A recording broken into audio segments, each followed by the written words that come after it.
നമുക്ക് പറഞ്ഞ വാചക അച്ഛനോട് എൻ്റെ വോയിസ് നോട്ട് എനിക്ക് പറയാൻ പറ്റുന്ന പക്ഷെ പറയാൻ കുഴപ്പമില്ല. പുള്ളി പറഞ്ഞത് അവൻ്റെ സിനിമ ഒരു മുള്ളു പോലും കളയാതെ ഞാൻ കഴിച്ചു. അത് ഭയങ്കര പോയിറ്റിക്കാണ്. ലൂസ് അടിക്കണം എന്നുള്ള പോയിന്റ് മഞ്ഞുമൽ ബോയ്സിൽ. മഞ്ഞുമൽ ബോയ്സ് ആലോചിച്ച് നോക്കും, അതിനകത്ത് ലൂസ് അടിക്കാന്ന് പറയുന്നില്ല, അതിൽ ബാസി വരുമ്പോൾ ആ പാട്ട് പ്ലേ ചെയ്യുന്നില്ല.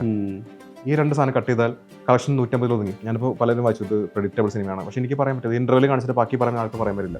ഫുൾ പടം കണ്ട് ഇത് പ്രെഡിക്റ്റബിൾ പടം എന്ന് പറയുന്നവരോട് ഇന്റർവ്യൂവിൽ കഴിച്ച് ബാക്കി കഥ പറ. എനിക്കതിനോട് എതിർപ്പൊന്നുമില്ല. നല്ല ഞാൻ എൻജോയ് ചെയ്യാറുണ്ട്. ഞാനിപ്പോൾ ഇപ്പോൾ ലോക പലപ്പോഴും തിയേറ്ററിൽ ഹൈ തരുന്ന ആ ഹൈ റിയലിനാണ്. പക്ഷേ നമ്മൾ ആഗ്രഹിക്കുന്നത് കുറേ നാൾ കഴിഞ്ഞിട്ട് ചുമ്മാ ഫ്രീ ആയിരിക്കുമ്പോൾ റീവാച്ച് ചെയ്യാൻ പറ്റുന്ന പടങ്ങൾ. ശരിക്കും ഒരു പാറ്റേൺ ആണത്, ഒരു വിസ്മയത്തൊമ്പത്ത് എന്നൊക്കെ പറയുന്നുണ്ടല്ലോ.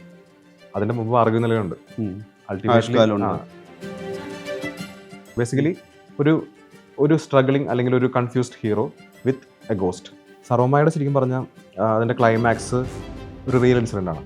അതിന്റെ മെയിൻ ഒരു ഹോസ്പിറ്റലിൽ ചെയ്യുന്നത് റിയൽ ഇൻസിഡന്റ് ആണ്. ശരിക്കും ഫഹദായിട്ട് നല്ല സൗഹൃദമുണ്ട്. പക്ഷെ ഫഹദ് ഞാൻ വൈഫൈ എന്ന് പറയാം, ഫഹദ് അടുത്തിരുന്നാലും സൗഹൃദമുള്ളൂ. പിന്നെ രണ്ടു ഒഴിക്കും. അല്ലെങ്കിൽ വരവേൽപ്പില്ല, അത് ബസ് മുതലാളി ശ്രീരംഗളുടെ അച്ഛൻ്റെ കഥയാണ്. അച്ഛൻ്റെ ഒരു ഫ്രണ്ടിന്റെ കഥയാണ് സന്മനസ്സിലത്തെ വീട് ഒഴിപ്പിക്കാൻ നടക്കുന്നത്. അപ്പോൾ അവരെല്ലാവരും ചെയ്തത് തന്നെയാണ്. അൺലെസ് നമ്മൾ ലോഹ്യങ്ങളെ പോലെ ഗിഫ്റ്റഡ് അല്ലെങ്കിൽ നമുക്ക് രക്ഷപ്പെടാൻ മാത്രമേ വഴിയുള്ളൂ. പ്രിയനങ്ങൾ എന്നെ വിളിച്ചിട്ടുണ്ട്. പ്രിയനങ്ങൾ വിളിച്ചിട്ട് അത് ഭയങ്കര സന്തോഷമായിരിക്കും. പ്രിയനങ്ങൾ പറഞ്ഞു ഒരു ലിസിയും ഞാനും ഈ സിനിമ കാണാൻ ആഗ്രഹിക്കുന്നുണ്ടെന്ന്. അപ്പോൾ ഞങ്ങൾ ഒരുമിച്ച് കാണാൻ പോകുന്നു സിനിമ. എനിക്ക് അച്ഛനും മമ്മൂട്ടിയുള്ള കോമ്പിനേഷൻ ഭയങ്കര ഇഷ്ടമാണ്. കളിക്കളം ഒക്കെ ആലോചിക്കാം. അതിന് പേരില്ലാത്ത ക്യാരക്ടർ അത് ഫഹദിന് ഭയങ്കര ഇഷ്ടമാണ് കളിക്കളത്തിന്റെ. അപ്പോൾ നമ്മൾ ചുമ്മാ ആലോചിക്കും ഫഹദ് ആണെങ്കിൽ എങ്ങനെയായിരിക്കും കഥ, ഫഹദും മമ്മൂട്ടി ഉണ്ടെങ്കിൽ എങ്ങനെയായിരിക്കും. ഞാൻ ഹോൾഡ് ചെയ്യുന്ന റൈറ്റ്സ് ആണ് ഹോൾഡ് ചെയ്യുന്നത്. വരുമാനം ബോണസ് ആണ്. വർക്കായി അതിന്റെ റിസ്ക് ആലോചിച്ച് നോക്കണം. അതായത് ഈ രണ്ട് പടങ്ങളിലും ഈ പടം ഫ്ലോപ്പ് ആണെങ്കിൽ എനിക്ക് കാര്യമായിട്ട് ഒന്നുമില്ല. എൻ്റെ അത്രയും നമുക്ക് അധ്വാനം വേസ്റ്റ് ആണ്.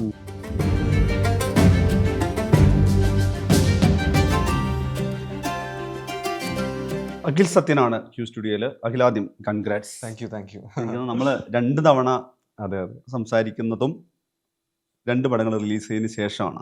ഇതിനും തൊട്ട് മുമ്പ് സംസാരിച്ചിട്ടുണ്ടെങ്കിലും ആദ്യം എനിക്ക് വന്നത് പാച്ചു കഴിഞ്ഞിട്ട് ഇന്റർവ്യൂ ചെയ്യാം എന്നുള്ളത് ഒരു ധാരണയിലെത്തുന്നു. ഇത് അഖിലെ നിർബന്ധിച്ചു കൊണ്ടുവരേണ്ടിയിരുന്നു. സർവമായ എന്ന് പറയുന്നത് ശരിക്ക് സർവം പ്രേക്ഷകരെ ഏറ്റെടുക്കുന്ന ഒരു സിനാരിയോ വരുന്നു. 100 crore ഫിലിം ആവുന്നു. 2026 ഏറ്റവും സക്സസ്ഫുൾ ആയിട്ടൊരു നമ്മുടെ ഒരു ഓപ്പണിങ്ങിന് ഏറ്റവും സക്സസ്ഫുൾ ആയിട്ടുള്ള സിനിമ എടുക്കുന്നു. എനിക്ക് തോന്നുന്നത് അഖിൽ എഴുത്തിൽ പങ്കാളിയായിട്ടുള്ള പടമാണ്. അഖിലിന്റെ കഥയിൽ തുടങ്ങുന്നതാണ് ഹൃദയപൂർവ്വം. പാച്ചു, അത്ഭുത വിളക്കും, സർവമായ. 3 സിനിമയിലും മരണം ഒരു കോർ എലമെന്റ് അല്ലെങ്കിൽ അതിന്റെ സ്റ്റോറി ടെല്ലിങ്ങിൽ ഒരു പ്രധാനപ്പെട്ട ഒരാളുടെ അഭാവം, അയാൾ ജീവിതത്തിൽ നഷ്ടപ്പെടുന്നവരെ കണക്ട് ചെയ്യുന്നുണ്ട്. ഇതിലെല്ലാത്തിലും റിയൽ അനുഭവങ്ങളും കൂടി കടന്നു വന്നിട്ടുണ്ട്. അത് ആവർത്തിച്ചതിനെ കുറിച്ച് എന്താ പറയുക? അത് ഏറ്റവും വലിയ റിയാലിറ്റി മരണമാണല്ലോ ശരിക്കും പറഞ്ഞാൽ. ഞാൻ ഏറ്റവും കൂടുതൽ എഫക്ട് ചെയ്തിട്ടുള്ളതും ഈ ഒരു 25 വയസ്സ് വരെ എനിക്ക് അങ്ങനെ ടെൻഷൻ, ആരും മരിച്ചു പോകുന്നില്ല, വേണ്ടപ്പെട്ടവരെല്ലാം എല്ലാവരും ജീവിച്ചിരിക്കുന്നുണ്ട്. പക്ഷെ എൻ്റെ ഒരു 30 വയസ്സ് മുതലാണ് ഓരോ ആൾക്കാർ കൊഴിയുന്നത്. അവിടെ മുതൽ നമുക്കുണ്ടാവുന്ന ഒരു അത് വോയിഡാണ്, പക്ഷെ അത് റിയാലിറ്റി ആണെന്ന് പിന്നെ മനസ്സിലാവാണ്. ഞാൻ ഏറ്റവും കൂടുതൽ ഞെട്ടിപ്പോയത് ഇന്നസെന്റങ്ങൾ പോയതാണ്. എൻ്റെ ലൈഫിൽ ഇപ്പോഴും എനിക്കൊരു എൻ്റെ ഒരു റിലേറ്റീവ് പോയാൽ പോലും ഇത്രയും വിഷമിച്ചിട്ടില്ല. ഇപ്പോഴും എനിക്കത് റിലേറ്റ് ചെയ്യാൻ പറ്റുന്നില്ല. വീട്ടിൽ അച്ഛനും അങ്ങനെയാണ്. അപ്പോൾ പാച്ചുവിൻ്റെ തൊട്ട് മുമ്പാണ്, റിലീസിന് തൊട്ട് മുമ്പാണ് അങ്കിള് മരിച്ചു പോകുന്നത്.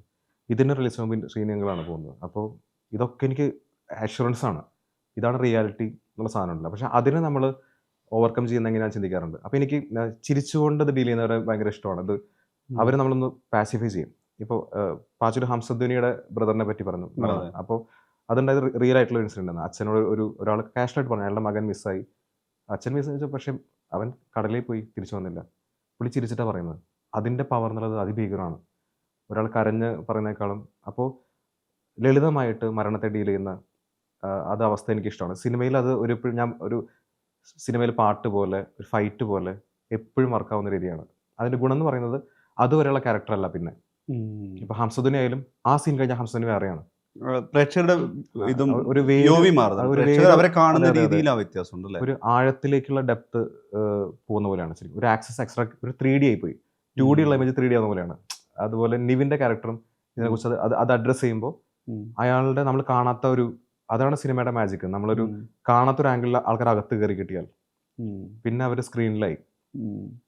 ആ മെർജിങ്ങിനെ എനിക്ക് ഏറ്റവും എളുപ്പത്തിൽ കണക്ട് ചെയ്യാൻ പറ്റുന്നത് ഒരു ഡെത്തിനെ കുറിച്ച് എനിക്ക് ഇഷ്ടമാണ്. അതൊരു എഴുതാൻ ഞാൻ വായിക്കുമ്പോഴും അതിനെക്കുറിച്ച് വായിക്കാറുണ്ട്. എനിക്കെപ്പോഴും ലിറ്ററേച്ചറിൽ ബ്യൂട്ടി തോന്നിയിട്ടുള്ളത് മരണം ഇപ്പോൾ ഒരു വിളക്ക് ഊതുന്ന പോലെ മരിച്ചു എന്ന് പറയും MT എഴുതിയിട്ടുണ്ട്.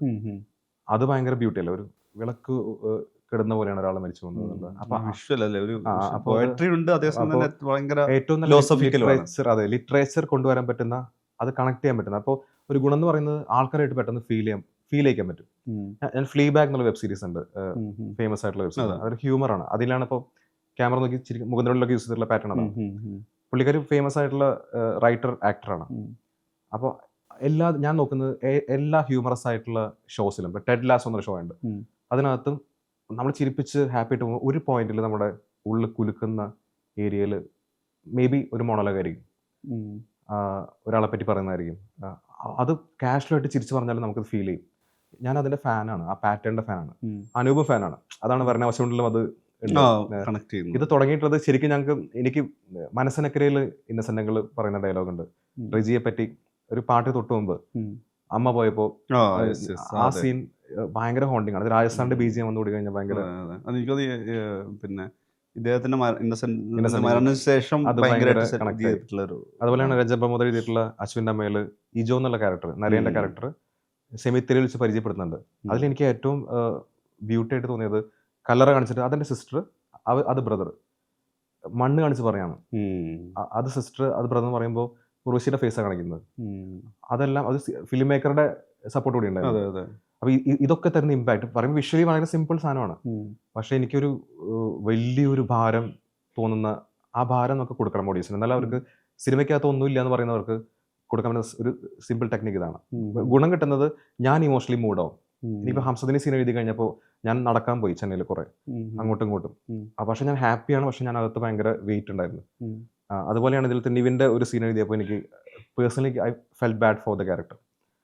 അത് വേണം എനിക്ക് തോന്നിയിട്ടുണ്ട്. അപ്പോൾ നമുക്ക് ഇഷ്ടം തോന്നും, ആ ക്യാരക്ടർ നമുക്ക് റിയലാക്കി മാറ്റാനും പറ്റും. സർവ്വമായുടെ ശരിക്കും പറഞ്ഞാൽ അതിന്റെ ക്ലൈമാക്സ് ഒരു റിയൽ ഇൻസിഡന്റ് ആണ്.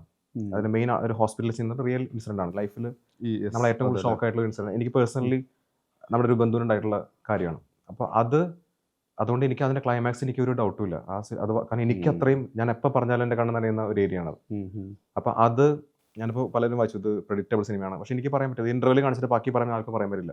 ഫുൾ പടം കണ്ട് ഇത് പ്രെഡിക്റ്റബിൾ പടം എന്ന് പറയുന്നവരോട് ഇന്റർവ്യൂവിൽ കഴിച്ച് ബാക്കി കഥ പറ, അവർക്ക് പറയാൻ പറ്റില്ല. ഇത് അൺപ്രെഡിക്റ്റബിൾ ആണ്. അതെ അതെ അതെ. അപ്പോൾ അങ്ങനെ റിയൽ ലൈഫായിട്ട് കണക്ഷനാണ്. ഞാൻ ആക്ച്വലി ഒരു ഗിഫ്റ്റഡ് റൈറ്റർ അല്ല. നമ്മൾ സർവൈവ് ചെയ്യുന്നത് കാഴ്ചകളിൽ നിന്ന് കിട്ടുന്നതാണ്, അവിടെ നിന്ന് ഇവിടെ നിന്ന് പിക്ക് ചെയ്തിട്ടാണ് നമ്മൾ ഉണ്ടാക്കുന്നത്. അത് മാത്രമേ എനിക്ക് വാലിഡേറ്റ് ചെയ്യാൻ പറ്റുള്ളൂ എഴുതുമ്പോൾ. അല്ലാതെ എനിക്കൊരു ഞാൻ സങ്കല്പിച്ചുണ്ടാക്കിയ സാധനം ഞാൻ സ്വയം അപ്രൂവ് ചെയ്യാൻ ബുദ്ധിമുട്ടാണ്. നേരെ മറിച്ച് ഞാൻ അനുഭവിച്ച കാര്യം ഞാൻ അപ്രൂവ് ചെയ്യും. അതാണ് എപ്പോഴും ഈ എല്ലാം എപ്പോഴും ആലോചിച്ചാൽ ഈ അഖില് വ്ളോഗ് എഴുതുന്ന സമയത്താണെങ്കിൽ പോലും പിന്നെ വിളിക്കാത്ത സദ്യ കഴിക്കുന്ന സാധനമാണെങ്കിലും പിന്നെ ട്രെയിൻ അനുഭവം ആണെങ്കിലും ഇവിടെ എല്ലാം അനുഭവം എഴുതിയിട്ട് അത് ഒരു കുറുക്കി എഴുതിയതിന്റെ നമ്മൾ അവിടെയാണ് സംസാരിച്ചു തുടങ്ങിയത്. ഇപ്പോ നിധി അതിലൊരു റിയൽ ലൈഫ് എക്സ്പീരിയൻസ് ഉണ്ട്. പിന്നെ ഉമ്മച്ചിയുടെ റിലേറ്റബിൾ മാത്രമല്ല റിയൽ ലൈഫ് പിക്കാണ്. ഇപ്പൊ ഇതിൽ എനിക്ക് തോന്നുന്നത് ഇതില് പ്രഭേന്ദു തന്നെ ഒരു സുഹൃത്തിന്റെ ഒരു അതാണ് എന്റെ സ്ക്രാച്ച്. ഈ പറഞ്ഞ യെസ് അതിനൊരു ഫാക്ടർ ഉണ്ട്. ഞാൻ പറഞ്ഞ ഇത് പക്ഷേ ഞാൻ ഇതിൽ സ്റ്റോറി ടെല്ലിംഗ് എന്ന് പറയുന്ന ഒരു ക്രാഫ്റ്റ്മാൻഷിപ്പ്, ആ ക്രാഫ്റ്റ് അപ്ലൈ ചെയ്യുമ്പോഴാണല്ലോ. ഇപ്പൊ ഹംസധ്വനി സഹോദരന്റെ മരണത്തെ കുറിച്ച് പറയുന്നിടത്താണ് അവിടെ പാച്ചുവിന്റെ ഉള്ളുലയുന്നതും പ്രേക്ഷകരെ കംപ്ലീറ്റ്ലി അതില് ഒന്ന് സ്റ്റക്ക് ആവുന്ന ഒരു മൊമെന്റ് ആണ്. ഇതില് പ്രഭേന്ദുവിന്റെ അമ്മയെ കുറിച്ച് പറയുന്ന ഒരു പോർഷൻ എന്നുള്ളത് ഞാൻ പറയുന്നത് ഇത് ഓക്കെ അനുഭവം എന്നുള്ളിടത്തും എഴുത്തിന്റെ രീതി എന്താ ഒരു അവിടെ ഒരു സിനിമാറ്റിക് ഇത് വേണം, അതിലൊരു ഇമോഷണൽ ഗ്രാഫ് വേണം, റൈറ്റിംഗ്. ഇപ്പൊ ഇതിൽ പ്രഭേന്ദു അമ്മ ആ പോർഷൻസ് ഒക്കെ എഴുത്ത് എങ്ങനെയാണ് ഇത് ചെയ്യുന്നത്? അതൊരു ഫ്ലോയിൽ ആ പോർഷനിലേക്ക് വരുന്ന അത് ഫ്ലോയിൽ വന്നാണ്. ഞാൻ ഒരിക്കലും കഥ പറയുമ്പോൾ പ്രഭേന്ദുവിന്റെ അമ്മേനെ പറ്റി ആലോചിച്ചിട്ടില്ല. നമ്മൾ രക്ഷപ്പെടാൻ വേണ്ടി ആ സീനിന്റെ ഉദ്ദേശം എന്നുള്ളത് അത് പ്യൂർ ലോജിക്കിലുണ്ടായ സീനാണ്. അതായത് ഞാനാണെങ്കിൽ ഞാനൊരു പ്രയത്നം കണ്ട ഞാൻ ആദ്യം 3 ഡോക്ടർ എടുത്തായിരിക്കും. കാരണം എനിക്കറിയാം എനിക്ക് എന്തോ കുഴപ്പമുണ്ടെന്ന്. അതായിരുന്നു അതിന്റെ പേർപ്പസ്. അത് എഴുതുമ്പോൾ സംഭവിച്ചു പോയതാണ്. അതായത് അതുവരെ എനിക്ക് ഒരു ഏത്തിസ്റ്റ് ആയിട്ടുള്ള നമ്പൂതിരി പൂജ ചെയ്യുന്ന ഒരാൾക്ക് ഒരു പ്രയത്നം കണ്ടു വരുന്നു, അത് മാത്രമേ അറിയുള്ളൂ. നമുക്ക് വൺലൈൻ എഴുതുന്ന പോലും നമ്മൾ എല്ലാം ശരിക്കും ഒരു A4 അപ്പുറത്തുള്ള വൺലൈൻ മാത്രമാണ്. എന്റെ സ്ക്രീൻ പ്ലേ എന്ന് പറയുന്നത് ശരിക്കും നറേഷനിലാണ്. നമ്മൾ ആകെ മടിയുള്ളതുകൊണ്ട് എഴുതാത്തതുകൊണ്ട് ഒരു A4 ഷീറ്റിന്റെ അപ്പുറത്ത് 35 സീൻസും ഇപ്പുറത്ത് 35 സീൻസ് ഉണ്ടാവും ബുള്ളറ്റ് പോയിന്റ് വെച്ചിട്ട്. അത് വെച്ചിട്ടാണ് നമ്മൾ എഴുതുന്നത്. അല്ലാതെ അതിനുവേണ്ടി വേറെ നോട്ട്സ് ഒന്നുമില്ല. അപ്പോൾ ഞാൻ എഴുതുമ്പോൾ മീറ്റ്സ് സൈക്കാട്രിസ്റ്റ് എന്നുള്ള സാധനമാണ്, അത്രേ ഉള്ളൂ. ആ സീൻ എഴുതണമല്ലോ, പിന്നെ PDF ടൈപ്പ് ചെയ്യണമല്ലോ. അപ്പോൾ അത് ടൈപ്പ് ചെയ്യുമ്പോഴാണ് നാച്ചുറലി വന്നു പോയതാണ്. ഒരു ചോദ്യം ചോദിക്കുന്ന ചോദ്യത്തിൽ നിന്ന് വന്നേ. ഇയാൾ പറയുന്നുണ്ട് എപ്പോഴാണ് ഈ ഐറ്റത്ത് വിശ്വാസം പോയത്? അപ്പൊ അപ്പൊ ദൈവം എത്തിസ്റ്റ് ആയതുകൊണ്ട് അവിടെ നിന്ന് നാച്ചുറലി എഴുത്തിൽ സംഭവിച്ച മാത്രം കാര്യമാണ്. അതെനിക്ക് എവിടെ നിന്ന് കിട്ടിയെന്ന് അറിയില്ല. അത് ഓർമ്മയിൽ ഞാൻ എൻ്റെ ഒരു ക്ലോസ് ഫ്രണ്ട്, ഡിഗ്രിക്ക് പഠിച്ചൊരു ഫ്രണ്ടിൻ്റെ അമ്മയുടെ മരണം പറ്റി പറഞ്ഞിട്ടുണ്ട്. അവൻ ടി വി കണ്ടുകൊണ്ടിരിക്കുമ്പോൾ അമ്മ ദോശ ഉണ്ടാക്കിക്കൊണ്ടിരിക്കുന്നു. അപ്പോൾ ഇവൻ ദോശ കഴിക്കുകയാണ്. അടുത്ത ദോശ ഉണ്ടാക്കാൻ പോയി അമ്മ തിരിച്ചു വന്നില്ല. നോക്കുമ്പോൾ അമ്മയുടെ അടുക്കളയ്ക്ക് എടുക്കുകയാണ്. ഇതാണ് അതിൻ്റെ, ഇതും റിയലാണ്. ഇപ്പം ഞാൻ ആലോചിക്കുകയാണ് എല്ലാം റിയലാണെന്നാൽ അത് ഇപ്പോൾ ഹൃദയപൂർവ്വത്തിൽ ലാസ്റ്റ് ലാൽ സാറിൻ്റെ സ്പീച്ച് ഉണ്ട്. അത് പറയുന്ന അത് അച്ഛൻ എന്നോട് എഴുതാൻ പറഞ്ഞു. അപ്പോൾ ആ സീൻ എഴുതുമ്പോൾ ഞാൻ ആലോചിച്ചത് എൻ്റെ വല്യച്ഛൻ പറഞ്ഞൊരു കഥയാണ് അതിനകത്തുള്ള സൈക്കിളിൽ കാല് കൊടുക്കുന്നത്. എൻ്റെ വല്യച്ഛൻ അച്ഛൻ്റെ കസിനെ ഇരുത്തി പോകുമ്പോൾ കയറ്റത്തിൽ വണ്ടി നീങ്ങുന്നില്ല. അപ്പോൾ ആഞ്ഞു ചവിട്ടിയപ്പോൾ കാല് പൊളിഞ്ഞു പോയി. അങ്ങനെ കരഞ്ഞിട്ട്. അപ്പോൾ അത് എഴുതുമ്പോൾ അതാണ്. അപ്പോൾ ഇത്രയും ഞാൻ 8-9 വയസ്സിൽ കേട്ട കാര്യമാണ്. അപ്പോൾ ഒരു മാജിക് എഴുത്തിൽ സംഭവിക്കുന്നത്. ഞാൻ ഇപ്പോഴും ആൾക്കാർ പറയല്ലോ ഇൻസ്പിറേഷന് വേണ്ടി പോകണം. ഞാനെപ്പോഴും ജസ്റ്റിൻ പ്രഭാകരൻ മ്യൂസിക് ചെയ്യുന്ന ആലോചിക്കും. ജസ്റ്റിൻ എന്ന് പറഞ്ഞാൽ അങ്ങനെ ഇരുന്നാൽ സംഗീതം വരുന്ന ആളാണ്, അല്ലാതെ അതിനു വേണ്ടി മൂടുണ്ടാക്കാൻ വേണ്ടി പോകുന്ന ആളല്ല. നല്ല മടിയനാണ് നമ്മളെ പോലെ തന്നെ. അപ്പോൾ മടിയുടെ പീക്ക് നിവൃത്തിയില്ലാതെ ചെയ്യേണ്ടി വരുന്ന അവസ്ഥ എത്തിക്കഴിഞ്ഞാൽ നമ്മൾ ചെയ്യുന്നത്, ഞാൻ സോഫയിലിരിക്കും, ജസ്റ്റിൻ മുന്നിലിരിക്കും കീബോർഡിൽ, തുടങ്ങാല്ലേ എന്നുകൊണ്ട്. പിന്നെ വരുന്നത് ഇരിക്കാൻ തയ്യാറാവുന്നത് മാത്രമാണ്. ഇരിക്കാൻ തയ്യാറായി കഴിഞ്ഞാൽ പതുക്കെ വാതിൽ തുറക്കുന്നു എന്നുള്ളതാണ്. മ്യൂസിക് വരും.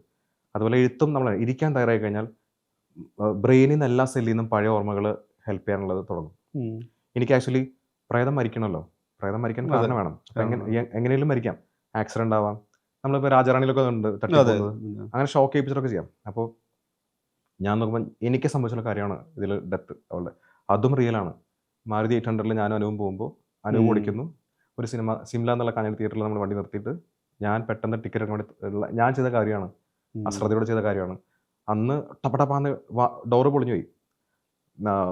ആ വീണ പയ്യന്മാർ ചോരയ്ക്ക്. പക്ഷെ എൻ്റെ ഭയത്തിന് അവർ ബൈക്കാണ്, അവർക്ക് ഹെൽമെറ്റ് ഉണ്ടായിരുന്നില്ല. അവർ 3 പേര് ട്രിപ്പിൾ വെച്ച് പോയതുകൊണ്ട് ഞാൻ രക്ഷപ്പെട്ടത്. അതുകൊണ്ട് അവർക്ക് അല്ലെങ്കിൽ ഞാൻ സ്റ്റേഷനിലാണ്. അപ്പോൾ അതാണ് നമ്മളിവിടെ ഹെൽപ്പ് ചെയ്തത്. എനിക്കിപ്പോഴും ആ ഒരു ഷോക്ക് നമ്മൾ മറക്കില്ല. അതുകൊണ്ട് എപ്പോൾ ആ കാര്യം ചെയ്യുമ്പോഴും ഞാൻ ഓർക്കും. ഞാൻ വൈഫിനോട് പറയും എപ്പോഴും കാർ ഇരിക്കുമ്പോൾ ഇതാണ് ഏറ്റവും കൂടുതൽ നോക്കേണ്ടത്. ശരിക്കും രാജാറാണി എന്നൊക്കെ പറഞ്ഞാൽ നമുക്ക് ഭയങ്കര ആ മൊമെന്റ് ഭയങ്കര ഷോക്കായിരുന്നു. ഞാനത് സ്പോയിലർ ഇനിയും കാണേണ്ടവർക്കുള്ളതായിട്ട് പറഞ്ഞത്. എന്നാൽ പോലും നമ്മൾ ആ സ്പേസിൽ നമ്മൾ പറയില്ലേ, ഇപ്പം ആ എസിനെ അങ്ങനെ ഡിക്കോഡ് ചെയ്യാൻ പറ്റിയിട്ടില്ല എന്ന് പറയുന്ന പോലെ ആ എസിനെ തുടർന്നുള്ള ഒരു കാഴ്ചയിൽ അങ്ങനെ ഡീകോഡ് ചെയ്യാൻ ഒരു പ്രേക്ഷകന്റെ പെർസ്പെക്റ്റീവിൽ പറ്റാത്ത പോലെ തന്നെ ആ സ്പേസിൽ അങ്ങനെ ഒരു സാഹചര്യം എക്സ്പെക്ട് ചെയ്യുന്നില്ല എന്നുള്ളത് എഡിറ്ററുടെ സൂത്രമാണ്. എഡിറ്ററാണ് ആ സീൻ എഴുതിയത്. ഇപ്പൊ നമ്മുടെ അകത്തുള്ള എഡിറ്റർ, അതായത് നമുക്ക് വേണ്ടത് ഈ ഒരു ഷോക്ക് ക്രിയേറ്റ് ചെയ്യണം. അപ്പൊ നേരെ റിവേഴ്സ് എഞ്ചിനീയറിംഗ് ആണ്. ഷോക്ക് മനസ്സിലായി, നമ്മൾ ചെയ്യുന്നത് ശാന്തമായ ഒരു സ്ഥലം കാണിച്ചു, പീസ്ഫുൾ ആയിട്ടുള്ള ബ്യൂട്ടിഫുൾ ആയിട്ട്, ബ്യൂട്ടി ഒന്നും സംഭവിക്കില്ല എന്ന് കരുതേണ്ട പീസ്ഫുൾ ആയിട്ടുള്ള സ്ഥലം, ചിരിച്ചുകൊണ്ട് സംസാരിക്കുന്ന ആൾക്കാർ, വളരെ ബോറിംഗ് ആയിട്ടുള്ള ഷോട്ട് ഡിസൈൻ. ഒരു ഷോട്ട് വെച്ചു, അതിന്റെ കൗണ്ടർ ഷോട്ട്, ഈ ഷോട്ട്, നാച്ചുറലി ഒരു സ്റ്റോറി ടെല്ലിംഗ് നടക്കുന്നു. അപ്പൊ ആൾക്കാർ പതുക്കെ ആ സുഖത്തിൽ അങ്ങനെ ഇരിക്കുകയാണ്. അവിടെയാണ് സംഭവിക്കുന്നത്. അപ്പൊ അതൊരു ബേസിക്കലി ഒരു എഡിറ്റർ ചെയ്യുന്ന പരിപാടിയാണ്. അപ്പോൾ അതൊക്കെ എനിക്ക് നമ്മൾ എക്സ്പീരിയൻസ് ആയിരിക്കാം. പക്ഷെ ഞാനിപ്പോൾ ആലോചിക്കുന്നത്, ഞാൻ ഇപ്പോഴും പ്രാർത്ഥിക്കുന്നത് അടുത്ത സിനിമ എഴുതുമ്പോഴും നമ്മളെ ഹെൽപ്പ് ചെയ്യേണ്ടത് ഈ ബ്രെയിൻ സെൽസ് ആണ്. നമ്മൾ ഓർമ്മ വെച്ച നാളെ പോലെ ഉണ്ടാകുന്ന അവിടെ ഇവിടെയുള്ള കാര്യങ്ങൾ വെച്ചാൽ അച്ഛൻ അങ്ങനെയാണ്. ഇപ്പോൾ തഴമദറിലെ മെയിൻ ക്യാരക്ടർ ആണെങ്കിൽ പോലും, അല്ലെങ്കിൽ വരവേൽപ്പിലെ അത് ബസ് മുതലാളി ശ്രീരംഗളുടെ അച്ഛൻ്റെ കഥയാണ്. അച്ഛൻ്റെ ഒരു ഫ്രണ്ടിന്റെ കഥയാണ് സന്മനസ്സിലത്തെ വീട് ഒഴിപ്പിക്കാൻ നടക്കുന്നത്. അപ്പോൾ അവരെല്ലാവരും ചെയ്തത് തന്നെയാണ്. അൺലെസ് നമ്മൾ ലോഹ്യങ്ങളെ പോലെ ഗിഫ്റ്റഡ് അല്ലെങ്കിൽ നമുക്ക് രക്ഷപ്പെടാൻ മാത്രമേ വഴിയുള്ളൂ. പക്ഷെ എനിക്ക് ഭയങ്കര ഇഷ്ടമാണ് ആൾക്കാരുടെ കഥകൾ കേൾക്കാനും. നമ്മള് ഇത് സിനിമ എടുക്കില്ല എന്നൊക്കെ പറയുന്ന ക്ലീഷേ ചോദ്യം ഉണ്ടെങ്കിലും ഞാൻ ചില സിനിമ എടുക്കാറുണ്ട്. അപ്പൊ ഈ മറ്റേ ഓർഡിനറി ബസ്സിൽ കയറ്റി വിട്ടതിനും ഈ പ്രായത്തിലെ ഓർഡിനറി ബസ്സിൽ വിട്ടതിലും സർക്കാർ സ്കൂളിൽ ചേർത്ത് പുസ്തകങ്ങൾ തുടർച്ചയായി വായിക്കാൻ തന്നല്ലോ. ഞാനിപ്പോ ഷെർലക് ഹോംസുള്ള സിനിമ പ്ലാൻ ചെയ്തിരുന്നു. അതിനകത്തൊരു സീൻ എനിക്ക് ഭയങ്കര, ആ സിനിമ നടക്കുമെന്ന് എനിക്കറിയില്ല, പക്ഷെ അതിലത്തെ ഒരു സീൻ എനിക്ക് എപ്പോഴെങ്കിലും ഷൂട്ട് ചെയ്യണമെന്നുണ്ട്. അത് ഇതുപോലെ എൻ്റെ ഒരു +2 പഠിച്ച പയ്യൻ പറഞ്ഞ കഥയാണ്. അപ്പൊ അവൻ കാഷ്വലി ചിരിച്ചു കളിച്ച് കോമഡി പറയുന്ന കാര്യമാണ്. അതാണ് ആ ഇൻസിഡന്റ് കേട്ട് ഞാൻ തകർന്നുണ്ട്. അത് ഇപ്പൊ പറയാൻ പറ്റില്ല. പക്ഷെ എന്നാലും നിവിൻ, നമ്മൾ കോമഡി ഒക്കെ കളിക്കുന്ന ഉണ്ടല്ലോ, ഫുൾ ചിരിച്ച് കളിച്ച് ആ കലാമണ്ഡലത്തിൽ ഡാൻസ് ഷൂട്ട് ചെയ്യുമ്പോൾ കോമഡി പറഞ്ഞുകൊണ്ടിരിക്കുകയാണ്. അപ്പോൾ ഇടയ്ക്ക് നിവിൻ ഒരു കാര്യം വന്നു, അതെ ആ ക്ലൈമാക്സിൽ ഇത് ചെയ്താലോ എന്നിട്ട് ഒരു ഭയങ്കര ഡിഫറെന്റ് ഒരു പോയിന്റ് എന്നോട് പറഞ്ഞു. അതിലാണ് വിനീതിന്റെ ഡയലോഗ് ഓപ്പൺ ചെയ്യുന്നത് ക്ലൈമാക്സിൽ. നിവിൻ ഇത്രയും കളിച്ചിട്ട് ഡയലോഗ് പറഞ്ഞൊരു പോയിന്റ് ആണ്.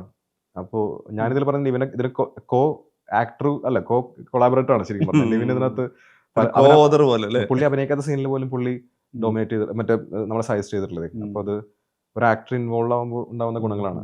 റിയ അതുപോലെ, റിയയുടെ ബ്രെയിൻ സെൽസ്, ഞാൻ പറയും റിയയുടെ ബ്രെയിൻ സെല്ല് ഇന്നസെന്റുകളുടെ ബ്രെയിൻ സെൽസ് ഭയങ്കര സംഭവമാണ്. അച്ഛൻ പറയും ഇയാളുടെ തലച്ചോറ് പോലെ എഡിസന്റെ പോലെ സൂക്ഷിക്കണം എന്ന് പറയും. അത്രയും പെട്ടെന്ന് കൗണ്ടർ ഉണ്ടാക്കുന്ന റിയ വേറെ രീതിയിൽ ഒരു പെൺകുട്ടി ഹ്യൂമർ പറഞ്ഞ് ചിരിപ്പിക്കുക എന്നുള്ളത് എനിക്ക് അപൂർവമായിട്ട് സംഭവിച്ചിട്ടുള്ളൂ. കാരണം ഞാൻ അങ്ങനെ പൊട്ടിച്ചിരിക്കാറില്ല. ഫീമെയിൽ ഹ്യൂമർ നമ്മൾ അങ്ങനെ ടൂ മച്ച് ഇംപ്രസ് ചെയ്തിട്ടില്ല. പക്ഷെ അത് റിയ ആണ് അത് ബ്രേക്ക് ചെയ്തത്. നന്നായി പറഞ്ഞ ആൾക്കാരൊക്കെ ഉണ്ടാവും,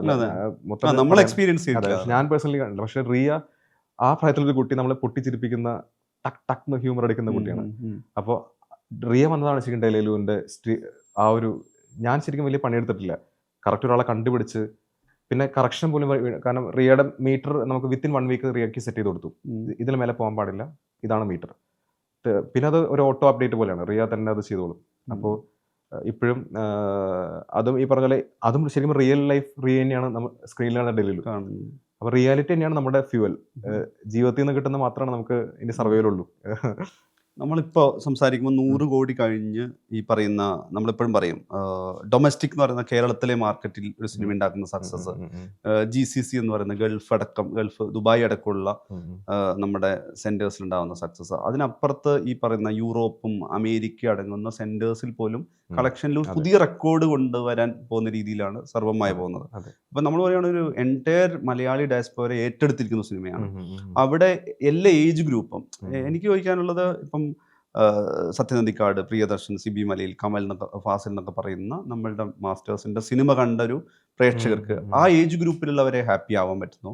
നമ്മൾ ജെൻസി, ജെൻ ആൽഫ, മില്ലനിയൽസ് എന്ന് പറയുന്നവര്, അവരുടെ കാര്യത്തിൽ പറയുമ്പോൾ അവർക്ക് റീൽസ് എല്ലാം അറ്റൻഡീവ് ആവില്ല, ആനിമേ അല്ലാതെ പറ്റില്ല എന്ന് പറയുന്നത്, അവര് ഹാപ്പി ആയിട്ട് ഇറങ്ങുന്നു.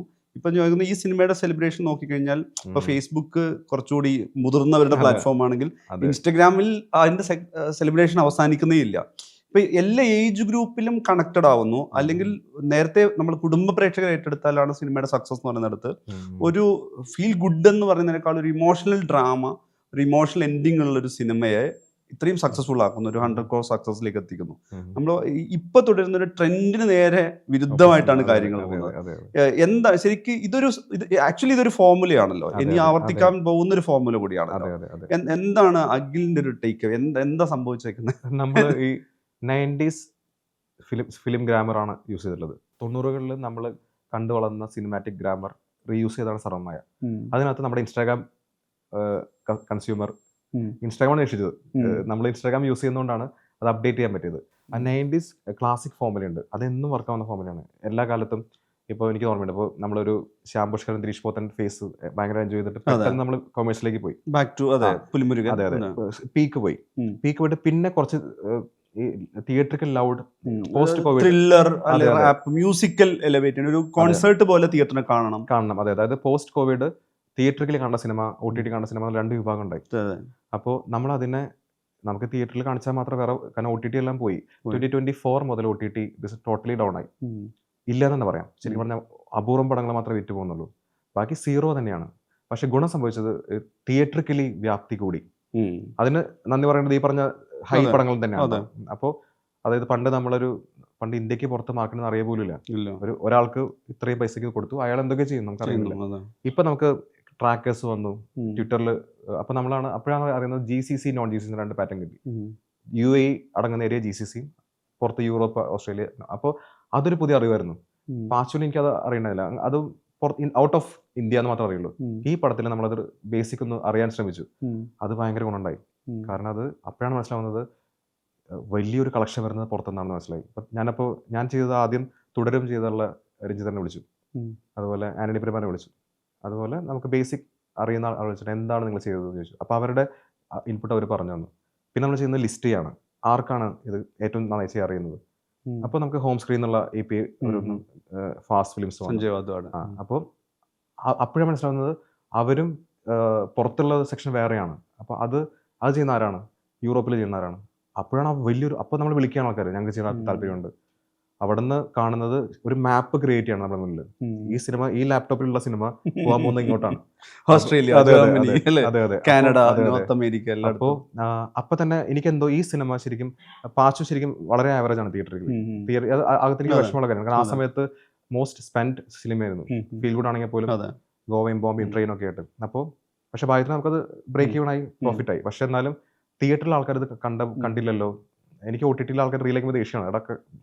തിയേറ്റർ പക്ഷെ ഒരു ഗുണം കിട്ടിയത് ഞാൻ മനസ്സിലായത്, എനിക്ക് ഹംസുദ്ദീൻ റീലാണെങ്കിലും പാച്ചു റിയാസിന്റെ ആണെങ്കിലും ഒക്കെ ഉമ്മച്ചാണെങ്കിലും ഒക്കെ ഇത് അയക്കുന്നത് 20 വയസ്സുള്ള പിള്ളേരാണ്.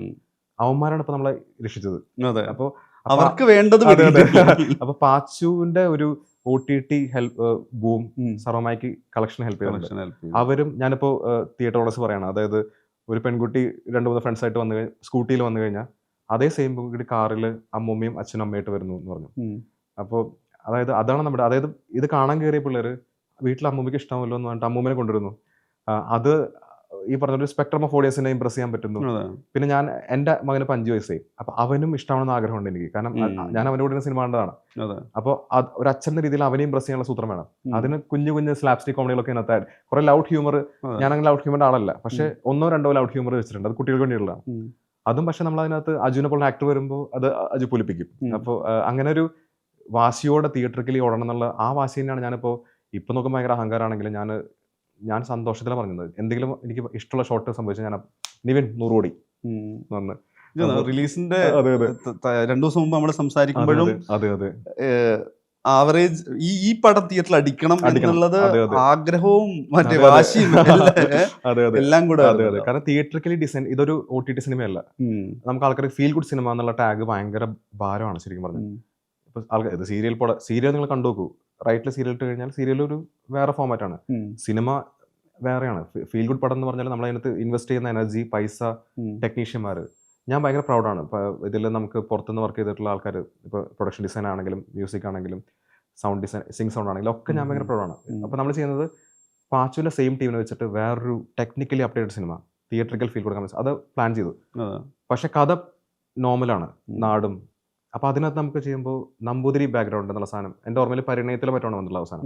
പിന്നെ വലിയൊരു അങ്ങനെ യൂസ് ചെയ്തിട്ടില്ല. അപ്പോൾ നമ്പൂതിരി ബാക്ക്ഗ്രൗണ്ടിൽ ഹ്യൂമർ പറയാം. പിന്നെ ദാരിദ്ര്യം ഇല്ലാത്ത നമ്പൂതിരി, മേഴ്സിഡസ് ബെൻസ് പാർക്ക് ചെയ്തിട്ടുള്ള ഇല്ലം.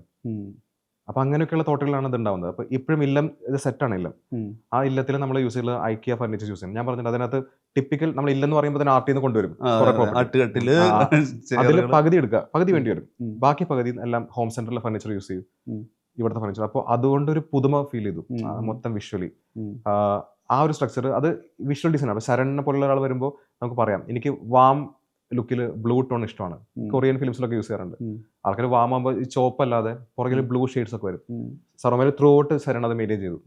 ചുമ്മാ വാം മാത്രമാണെങ്കിൽ ശരൺ ദൂരെ ഒരു ഫോഗ് അടിച്ചിട്ട് അതിലേക്ക് ഒരു ബ്ലൂ ലൈറ്റ് അടിക്കും. പക്ഷെ അവിടെ ഭയങ്കര ഒരു എന്താ പറയാ ഒരു ട്രിക്കി ഇതുണ്ടായിരുന്നല്ലോ. ഞാനത് അഖിൽ തന്നെ പറഞ്ഞു, അതിന്റെ ഒരു ഓപ്പണിങ്, അതായത് ഈ പറയുന്ന ഉത്സവത്തിനടുത്തുള്ള നമ്മളൊരു ഇപ്പം തൊണ്ടി മുതലൊക്കെ ഒരു പക്ഷേ കണ്ടിട്ടുള്ള ഒരു റിയലിസ്റ്റിക് സിനിമയുടെ ഗ്രാമറിൽ വിഷ്വലി സ്റ്റാർട്ട് ചെയ്ത്, അല്ലെങ്കിൽ പെരുവണ്ണാമരത്തിൽ കാണുന്ന, പിന്നെ അത് മോർ സിനിമാറ്റിക് നമ്മളത് ലാസ്റ്റ് ഈ പറയുന്ന ബോംബെയിലേക്ക് എത്തുമ്പോഴേക്ക് കുറച്ചുകൂടി ഗ്ലാം വരുന്ന രീതിയിലേക്ക് അത് അങ്ങനെ ഒരു ഓർഗാനിക്കായി തോന്നി, എന്നാൽ സിനിമാറ്റിക് ആയി.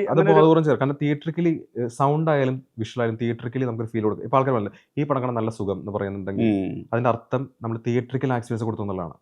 പടം മാത്രമല്ല, കഥ മാത്രമല്ല, ആൾക്കാർക്ക് ഒരു ഫീൽ കിട്ടിയെങ്കിൽ ആ ഫീൽ കൊടുത്തത് അതിന്റെ ക്യാമറമാനും മ്യൂസീഷ്യനും സൗണ്ട് ഡിസൈനറുമാണ്. അതിൽ വർക്ക് ചെയ്ത ടെക്നിക്കൽ അവരുടെ എഫേർട്ടാണ് ഈ കാണുന്ന ഫീലിന് കൂടി. അപ്പോൾ എൻ്റെ മാത്രം അല്ല, അല്ലെങ്കിൽ ആക്ടേഴ്സിന് മാത്രമല്ല. അപ്പോൾ അവരുടെ എനിക്കിതിൽ എസ്തെറ്റിക് വാല്യൂ എന്നുള്ള സാധനം ഇമ്പോർട്ടൻ്റ് ആണ്. ഈ സിനിമയിൽ റിയലിസ്റ്റിക് ആണ്, എല്ലാം ഓക്കെയാണ്. പക്ഷേ അതിനകത്ത് എവിടെയൊക്കെ പമ്പ് ചെയ്യാൻ പറ്റുന്ന അവിടെയൊക്കെ എസ്തെറ്റിക് വാല്യൂ. കോസ്റ്റ്യൂംസ് ആണെങ്കിലും സമീറ ചേച്ചി കൊടുത്തുള്ള കോസ്റ്റ്യൂംസിനകത്ത് യെല്ലോ എന്നുള്ള കളർ യൂസ് ചെയ്യും. യെല്ലോ മഞ്ഞ കളർ യൂസ് ചെയ്യാൻ തീരുമാനിച്ചു. അത് നിവിന്റെ മഞ്ഞ കളർ സമീറ ചേച്ചി ചെയ്തതാണ്. യെല്ലോ വെച്ചപ്പോൾ മുണ്ടും യെല്ലോ ഷർട്ട് വന്നപ്പോൾ തന്നെ വിഷ്വലി ഒരു 1 സെക്കൻഡ് കൊണ്ട് നമ്മൾ ഇംപ്രസ്ഡ് ആയി. ബാക്കിയെല്ലാം ബോണസ് ആണ്. അങ്ങനെ ഇപ്പൊ ശരണിന്റെ ഭാഗത്ത് കുറെ ഇൻപുട്ട് ഉണ്ടായിട്ടുണ്ട്. നമ്മുടെ ഞാൻ ഞെട്ടിപ്പോയത് അനിൽ എന്നുള്ള നമ്മുടെ സൗണ്ട് ഡിസൈനർ ഉണ്ട്, അനിലാണ് ഇതിനകത്ത് ലാവൻഡർ എന്നുള്ള കളർ റിപ്പീറ്റ് ചെയ്യുന്നുണ്ട്. എപ്പോഴും പറയും എനിക്ക് ലാവൻഡർ കൊടുത്താൽ. അപ്പൊ ക്ലൈമാക്സിൽ ഒരു പൂവിന്റെ ഷോട്ട് കാണിക്കുന്നുണ്ട്, ഒരു കാറ്റ് വരുന്ന പൂ. അത് ശരിക്കും വേറെ പൂവാണ്. അനിലാണ് പറഞ്ഞത് ലാവൻഡർ ആക്കി കൂടെ. അപ്പോൾ CG ലാവൻഡർ ആക്കി മാറ്റി. അപ്പോൾ ഒരു ഞാൻ നോക്കുന്നത് സൗണ്ട് ഡിസൈൻ ആണ് വിഷ്വലിന് കളർ വരുന്നത്. അപ്പോൾ ഇവരുടെ സ്വന്തം പടം പോലെ വർക്ക് ചെയ്യുന്നത്. അതാണ് കളക്റ്റീവ് ആണ്. അതെ. പാച്ചുവിന്റെ സെയിം ടീം ചെയ്തു. അപ്പൊ ഞാൻ മനസ്സിലാക്കിയത് അച്ഛൻ എപ്പോഴും റിപ്പീറ്റ് ചെയ്യല്ലോ. ജോൺസൺ അങ്കിൾ ആയാലും വിപിൻ മോഹൻ ആയാലും എല്ലാം റിപ്പീറ്റ്. അപ്പൊ അതായത് നമുക്ക് ഒരു പുതിയ സിനിമയുടെ ഒരു ഭീതിയില്ല, കൈ വീശി വരാണ്, വാ തുടങ്ങാം എന്നുണ്ട്. അപ്പൊ ശങ്കരാടികളൊക്കെ അങ്ങനെയാണ്, വാ തുടങ്ങല്ലേ, അതാണ് വാക്ക്, തുടങ്ങാം എന്നുള്ളതാണ്. അതായത് കണ്ടിന്യൂവേഷൻ മാത്രമാണ്. അതിന്റെ ഒരു കംഫർട്ടും പ്ലസ് ക്രാഫ്റ്റ് അറിയുന്ന ആൾക്കാരുണ്ടെങ്കിൽ നമുക്ക് അതാണ് സിനിമയുടെ ഒരു സന്തോഷം. ഞാനിപ്പോ മനസ്സിലാക്കിയത് അച്ഛന് ഒക്കെ വീട് പോലെ തന്നെയാണ് സിനിമ സെറ്റ്. അതിന്റെ കാരണം കുറെ പേര് റിപ്പീറ്റ് ആണ്. അപ്പോൾ അവരെ വാ എന്നുള്ളതാണ്. ഇപ്പം നിവിന്റെ കാര്യത്തിൽ നോക്കുകയാണെങ്കിൽ, നമ്മളിപ്പം നിവിൻ നോക്കുകയാണെങ്കിൽ ഒരു സമയത്ത് മോഹൻലാലിന്റെ പോലത്തെ ഒരു ഗ്രാഫാണ്. അതെ. ഒരു ഇടത്തരക്കാരന്റെ ധർമ്മസങ്കടം, കഷ്ടപ്പാട്, ഇപ്പം 1983 ആയാലും മലർവാടിയും തട്ടത്തിൽ എല്ലാം നോക്കുകയാണെങ്കിൽ ഒരു ഇടത്തരക്കാരൻ അയാള് അച്ചീവ് ചെയ്യാൻ പറ്റാത്ത, അതായത് അയാൾക്ക് ഭാരം കൂടുതലാവുന്ന ആഗ്രഹങ്ങളോ പ്രശ്നങ്ങളോ അതിൽ പെട്ടുഴലുന്ന ഒരു സാധനമാണ്. ഒരു ഒരു ഒരു ധർമ്മസങ്കടത്തിന്റെ പ്രശ്നമുണ്ട്. ചിലപ്പോൾ അതിൽ തൊഴിലില്ലായ്മ വരാം, വേറെ എന്തെങ്കിലും പ്രശ്നം വരാം, കൂട്ടുകാരുടെ ക്രൈസിസ് വരാം. ഇത് തന്നെയാണ് നിവിൻ കുറേ സിനിമകളായിട്ട് ചെയ്തത്. അവിടുന്ന് നിവിൻ സ്വിച്ച് ചെയ്ത് മറ്റൊരു ജോണറിലേക്ക് പോയി. അപ്പോൾ വരുമ്പം സീരിയസ്ലി ആളുകളുടെ ആഗ്രഹമായിരുന്നു നിവിൻ പോളി തിരിച്ചു വരണം എന്നുള്ളത്. നിവിൻ പോളി ഒരു സക്സസ് ഉണ്ടാക്കണം. അപ്പം നിവിനേക്കാൾ തിയേറ്ററിൽ നിവിനെ ഇഷ്ടപ്പെടുന്ന ആളുകൾ സെലിബ്രേറ്റ് ചെയ്യുന്ന പടമാണ്. അപ്പോൾ അഖിലിൻ്റെ അടുത്ത് ഇതെത്തിയ സമയത്ത്, ഇപ്പം ഞാൻ സത്യൻ സാറിന്റെ ഇന്റർവ്യൂ ചെയ്ത ദിവസം അതിന്റെ ഒരു ഹാപ്പിനെസ് പറയുന്ന സമയത്താണ് എനിക്ക് ഇതിന്റെ വിഷ്വൽ അയച്ചു തന്നിട്ട് കാണാൻ പറയുന്നത്. വിഷ്വലും ഫോട്ടോസും അയച്ചിരുന്നു. അപ്പോൾ എനിക്കറിയാം അന്ന് സംസാരിക്കുന്ന അഖിലില് എനിക്കൊന്ന് ആ പടം ഒരു 30 ദിവസമൊക്കെ ഷൂട്ട് ചെയ്തിട്ടുണ്ടാവും. ആ സമയത്ത് ആ സിനിമ സക്സസ് ആയ അത്രയും ഹാപ്പിനെസ് ആണ്. തിയേറ്ററിൽ എന്ത് സംഭവിച്ചു എനിക്ക് ഓർമ്മ, ഞാൻ ഓർക്കുന്നുണ്ട് ആ ടെക്സ്റ്റ് ഒരു 12 മണിക്ക് പറ്റാണ് അഖിൽ എഡിറ്റിന്റെ ഇതിലേക്കാണ് ഈ സിനിമ എങ്ങനെ ആയി പോയാലും ഞാൻ ഏറ്റവും സാറ്റിസ്ഫൈഡ് ആണ് ഈ സിനിമയുടെ കാര്യത്തിൽ പറയുന്നത്. ഇതിന്റെ ഒരാഴ്ച ഗ്യാപ്പിൽ ഞാൻ നിവിന്റെ വീട്ടിൽ വെച്ചിട്ട് കാണുന്ന സമയത്ത് നിവിനും പറയുന്നത് ഒരു പടം കൂടി ഞങ്ങൾ ചെയ്തേക്കും, അത്രയും ഹാപ്പിയാ. ഞാനൊരു എനിക്കൊന്നത് നിവിനിലെ ആക്ടറും ഹ്യൂമൻ ബീങ്ങും ഹാപ്പി ആവുന്ന ഒരു സിനിമ ഷൂട്ട് ചെയ്യുന്ന സമയത്ത് തന്നെ സംഭവിക്കുന്നു. തിയേറ്ററിൽ നിവിന്റെ ഒരു ലാസ്റ്റ് 5 ഇയർ നോക്കിയാൽ ഏറ്റവും സക്സസ്ഫുൾ ആയിട്ടുള്ള സിനിമ, നിവിന്റെ കരിയറിൽ ഏറ്റവും പീക്ക് ആയിട്ടുള്ള സമയത്തുള്ളത് പോലെ സിനിമ. ആളുകൾ തന്നെ പറയുന്ന പോലെ പ്രേമത്തിന് സാധിക്കാത്തൊരു 100 crore എന്നൊക്കെ പറയുന്ന ഒരു ഹാപ്പിനെസ് ക്രിയേറ്റ് ചെയ്യുന്നു എന്ന് പറയുന്ന സാധനം. ശരിക്കും അതിൽ ആ ഏരിയ എന്താ സംഭവിച്ചത്? നിവിൻ ഒരു സർപ്രൈസ് ആണ് എനിക്ക്. ശരിക്കും പറഞ്ഞാൽ നിവിനായിട്ട് ഞാൻ അത്ര സൗഹൃദം ഉണ്ടായിരുന്നില്ല. ഒരു പടത്തിൽ വർക്ക് ചെയ്തിട്ടുണ്ട് അസിസ്റ്റന്റ് ആയിട്ട്. അപ്പൊ നമ്മൾ ബേസിക് സൗഹൃദം ഉണ്ട്, ഭയങ്കര നല്ല ലവിങ് ആളാണ്. പക്ഷെ ഒരു ക്ലോസ് ഫ്രണ്ടായി മാറിയത് സർവമയിലാണ്. അതും തുടക്കത്തിലൊന്നും ഞങ്ങൾ അത്ര ഹായ് ബൈ തന്നെയായിരുന്നു. ഈ പടം ഷൂട്ട് ചെയ്യുമ്പോൾ ഫസ്റ്റ് ഷോട്ട് പോലും ഹായ് ബൈ മാത്രമേ ഉള്ളൂ. പ്രബേന്ദുമായിട്ട് അഭിനയിക്കുമ്പോൾ കോസ്റ്റ്യൂം ഇട്ട് നിൽക്കുമ്പോൾ പോലും ഞങ്ങൾ തമ്മിൽ hi Nivin, hi hi Akhil, അത്രയേ ഉള്ളൂ. ഒരു ജൂൺ 1 മുതലാണ് ഇത് തുടങ്ങുന്നത്. അജു വർഗീസ് ആണ് ഷൂട്ടിംഗ് നടക്കാൻ കാരണം. അജുവിന് ഡേറ്റ്സ് ഇല്ല, നമുക്കാണെങ്കിൽ അജു വേണം തന്നെ. അപ്പോൾ അജു ഒരു 15 ദിവസം തരാമെന്ന് പറഞ്ഞു.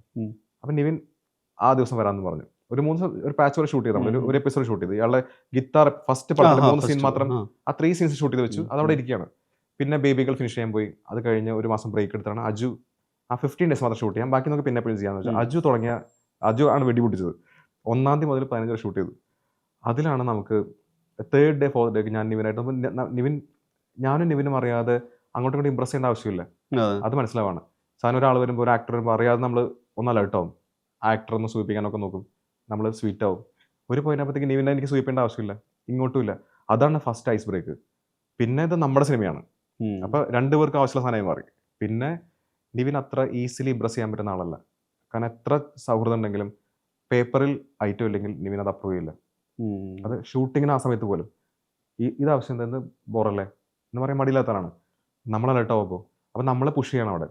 അങ്ങനെ നിവിൻ വൃത്തിയാക്കിയ കുറെ സീരീസിനകത്തുണ്ട്, നിവിൻ കളഞ്ഞിട്ടുള്ള കുറെ ഡയലോഗിനകത്തുണ്ട്. കാരണം പുള്ളിക്ക് 6 വർഷമായിട്ട് പല ശരിക്കും അതൊക്കെ നല്ലതാണ്. നിവിൻ ഇത്രയും പടങ്ങൾ ഓടിയില്ല എന്ന് പറഞ്ഞ പടങ്ങൾ, അത്രയും പടങ്ങളിൽ കൂടെ ട്രാവൽ നിവിനെ പുതുക്കിയിട്ടുണ്ട്. നിവിൻ ബേസിക്കലി അലേർട്ടായി, ടെക്സ്റ്റിൽ അലേർട്ടായി. എന്താണ് പേപ്പറിലുള്ളത് അത് ഭയങ്കര ഇപ്പോഴും ക്ലാരിറ്റിയാണ് നിവിന്. പേപ്പറുള്ളതിന്റെ നമ്മൾ എടുത്ത് ബെറ്റർ ആക്കാനുള്ള സാധനം അവിടെ ഇല്ല, എടുത്ത് പൊലിപ്പിക്കാന്നുള്ള വാക്ക് അതിനെടുത്തില്ല. നിവിന് ആക്ച്വലി ടെക്സ്റ്റ് പ്രോപ്പർ ആയിരുന്നു, അത് ഭയങ്കര നല്ല ക്വാളിറ്റിയാണ്. അയാളുടെ ഇനി അങ്ങോട്ട് പടം ഞാൻ ശരിക്കും റിയലി ലുക്കിംഗ് ഫോർവേഡ് ഫോർ പുള്ളിയുടെ അടുത്ത പടങ്ങൾ. കാരണം അടുത്ത വർഷം പടം അതെല്ലാം നിവിൻ ടെക്സ്റ്റിൽ സ്കാൻ ചെയ്തുള്ള സാധനങ്ങളാണ്. അപ്പോൾ അങ്ങനത്തെ ഒരു ആക്ടർ വരുമ്പോൾ നമുക്ക് പിന്നെ ആ സൗഹൃദം പിന്നെ കറയില്ലാത്ത രണ്ടുപേരും ഒത്തൊരുച്ച് നിൽക്കണം. അപ്പോഴാണ് അജു വരുന്നത്. അജു ആണ് ശരിക്കും ഞങ്ങൾ ജെല്ലയിപ്പിച്ച ഘടകം. അജു ഭയങ്കര സ്വീറ്റ് ആണ്. രണ്ടുപേരെയും അജു ഞങ്ങൾ ഒന്നിപ്പിച്ചിട്ട് അജു പോയി. ആ 15 ഡേയ്സ് കൊണ്ട് അജു ഞങ്ങളെ ഒന്നാക്കി പോയി. അവിടെ പിന്നെ നമ്മൾ തിരിഞ്ഞു നോക്കിയിട്ടില്ല. അപ്പൊ പിന്നെ മനസ്സിലാക്കിയത് ഈ സിനിമ അവസാനിപ്പിക്കുമ്പോൾ നമ്മൾ അടുത്ത കഥ ആലോചിച്ച് തുടങ്ങി. ഇതെന്തെങ്കിലും ആയിക്കോട്ടെ, ഇത് നമ്മൾ ഹാപ്പി ആയിട്ട് പ്രൊഡക്റ്റ് ഉണ്ടാക്കി, അത് നമ്മുടെ കയ്യിലല്ല. സക്സസ് എപ്പോഴും ഒരു ലോട്ടറി തന്നെയാണ്, നമുക്ക് അറിയില്ല പല ഫാക്ടേഴ്സ്. ഇപ്പോൾ ഒരു കൂടെ വന്ന പടം അധികം പേരിട്ട് ഓടാണെങ്കിൽ നമുക്ക് പാച്ചുവിന് 2018 വന്നപ്പോൾ നമ്മൾ ഇരുന്ന് പോയി. അതുപോലെ പടം ഉണ്ടെങ്കിൽ ഇതിന്റെ അവസ്ഥ, അല്ലെങ്കിൽ മഴ പെയ്താൽ പോവും. നല്ല മഴ വന്നു, പോയി. അതുകൊണ്ട് പക്ഷെ നമ്മൾ പ്രൊഡക്റ്റ് നമ്മൾ ഹാപ്പിയാണ് എന്നുള്ള സാധനം രണ്ടുപേർക്കും ഉണ്ടായിരുന്നു. അതാണ് ഞാൻ 100 എന്ന് പറയുന്ന സന്തോഷം എന്നുള്ളത് 100% ഹാപ്പി എന്ന് ഉദ്ദേശിക്കുന്നത്. 100% ആദ്യമായിട്ടാണ് ഞാനൊരു ശരിക്കും സിനിമ നമുക്ക് അറിയില്ല, അടുത്ത കഥ സിനിമ ഒരു സംഭവിക്കണമെങ്കിൽ കുറെ കാര്യം ഒരുമിച്ച് സംഭവിക്കണം, എത്ര പ്ലാൻ ചെയ്താലും നടക്കില്ല. എനിക്ക് ഷെർലക് ഹോംസ് എനിക്ക് ഉറപ്പില്ല നടക്കുന്നത്. ആ അവസ്ഥയായി നമ്മൾ മോഹിച്ചൊരു സിനിമ, കാരണം പല പല ഫാക്ടേഴ്സ്. പാച്ചു തീരുന്നതിന് മുമ്പേ അതിന് ഓൾമോസ്റ്റ് ഭയങ്കരമായിട്ട് നമ്മൾ എക്സൈറ്റ് ചെയ്യുന്ന, പക്ഷെ അതൊന്നും സിനിമയ്ക്ക് ഭയങ്കര അത്ഭുതമാണ് അതെങ്ങനെയാണ് നടക്കുക എന്നുള്ളത്. അപ്പോ പക്ഷെ ആ പേടിയുള്ള ഞാൻ ഇപ്പൊ തന്നെ നിവിനെ കുറിച്ച് ആലോചിച്ചു തുടങ്ങി. വേറെ ഒരു ആക്ടറെ കുറിച്ച് ചിന്തിക്കാതെ, അതെനിക്ക് ഡൗട്ടേ ഇല്ല. ചിന്തിക്കണ്ടെങ്കിൽ നിവിനെ ചിന്തിക്കാം. റിലീസിന് മുമ്പ് അതെ. അപ്പൊ അൽത്താഫ് വരുന്നു. അൽത്താഫ് ഞാനൊരു കഥ ചുമ്മാ റിമൈസ് അൽത്താഫിന് പറയുന്നു, അൽത്താഫ് അതിനകത്ത് കോൺട്രിബ്യൂട്ട് ചെയ്യുന്നു. അപ്പൊ നമുക്ക് ഒരുമിച്ച് ചെയ്യാം. അപ്പൊ നിവിൻ നോക്കുമ്പോൾ ഞണ്ടുകൾ ചെയ്താലും സൊറമായി ചെയ്താലും ഒരുമിക്കുന്നു. അത് തന്നെ നിവിന് ഭയങ്കര സന്തോഷമാണ്. ഫ്രണ്ട്ഷിപ്പ് ഇതിനകത്ത് ഭയങ്കര ഞാൻ നോക്കട്ടെ. ഈ സറോമയിൽ ഇപ്പൊ നോക്കുമ്പോൾ അൽഫോൺസ് പുത്രൻ ഉണ്ട്, വിനീത് ശ്രീനിവാസൻ ഉണ്ട്, അൽത്താഫ് ഉണ്ട്. ഇവരൊക്കെ നിവിന്റെ വളരെ വേണ്ടപ്പെട്ട ആൾക്കാർ. അവരൊക്കെ നാച്ചുറലി വന്ന് ചേർന്നാണ്. ഞാൻ ഒരിക്കലും അൽഫോൺസിന്റെ സ്റ്റാർഡം കിട്ടാൻ വേണ്ടി ചെയ്തല്ല. ഞാൻ ആക്ച്വലി ഒരു സൈക്കാട്രിസ്റ്റിന്റെ ചടപ്പ് ഒഴിവാക്കാനാണ് കാസ്റ്റ് ചെയ്തത്. അതെ. കാരണം അമ്മ എന്നെ കൊണ്ട്, അനൂപും ഞാനും അമ്മയും കൂടി ചെയ്യുന്നതാണ് ഈ കൊപ്ര തൊലി കളയുന്നത്. അപ്പൊ അങ്ങനെ ചെയ്യുന്ന സൈക്കാട്രിസ്റ്റ് ഉണ്ടെങ്കിൽ എന്തായിരിക്കും, മറ്റേ ആങ്സൈറ്റി ആണോ അങ്ങനെ ചോദിക്കുന്ന അവിടെ ബ്രേക്ക് ചെയ്യാണ് അവിടെ. അതുപോലെ അൽത്താഫിന് വേണ്ടി എഴുതിയ ഡയലോഗാണ്, ചേച്ചിയാണോ പ്രബേന്ദു, അത് നമ്മൾ എഴുതുമ്പോൾ അൽത്താഫിന്റെ സോദരി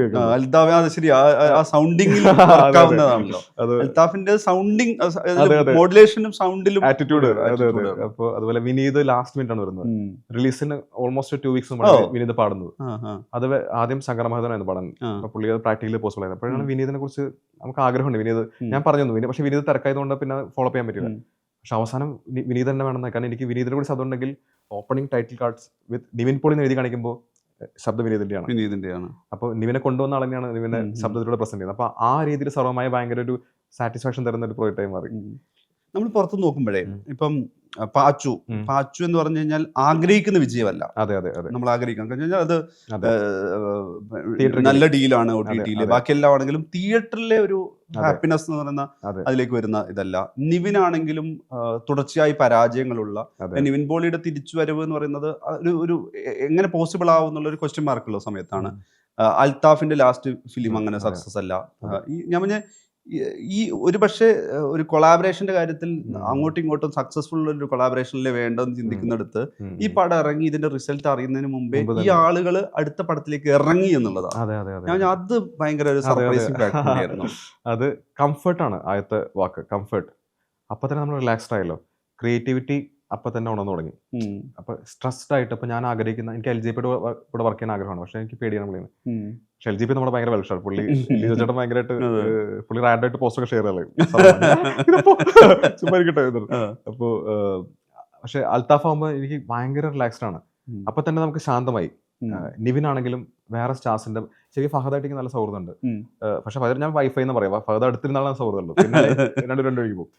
ദുൽഖറായിട്ട് നല്ല ബന്ധം, പക്ഷെ ദുൽഖറായിട്ട് പാസ്വേഡ് കിട്ടണം. അതെ.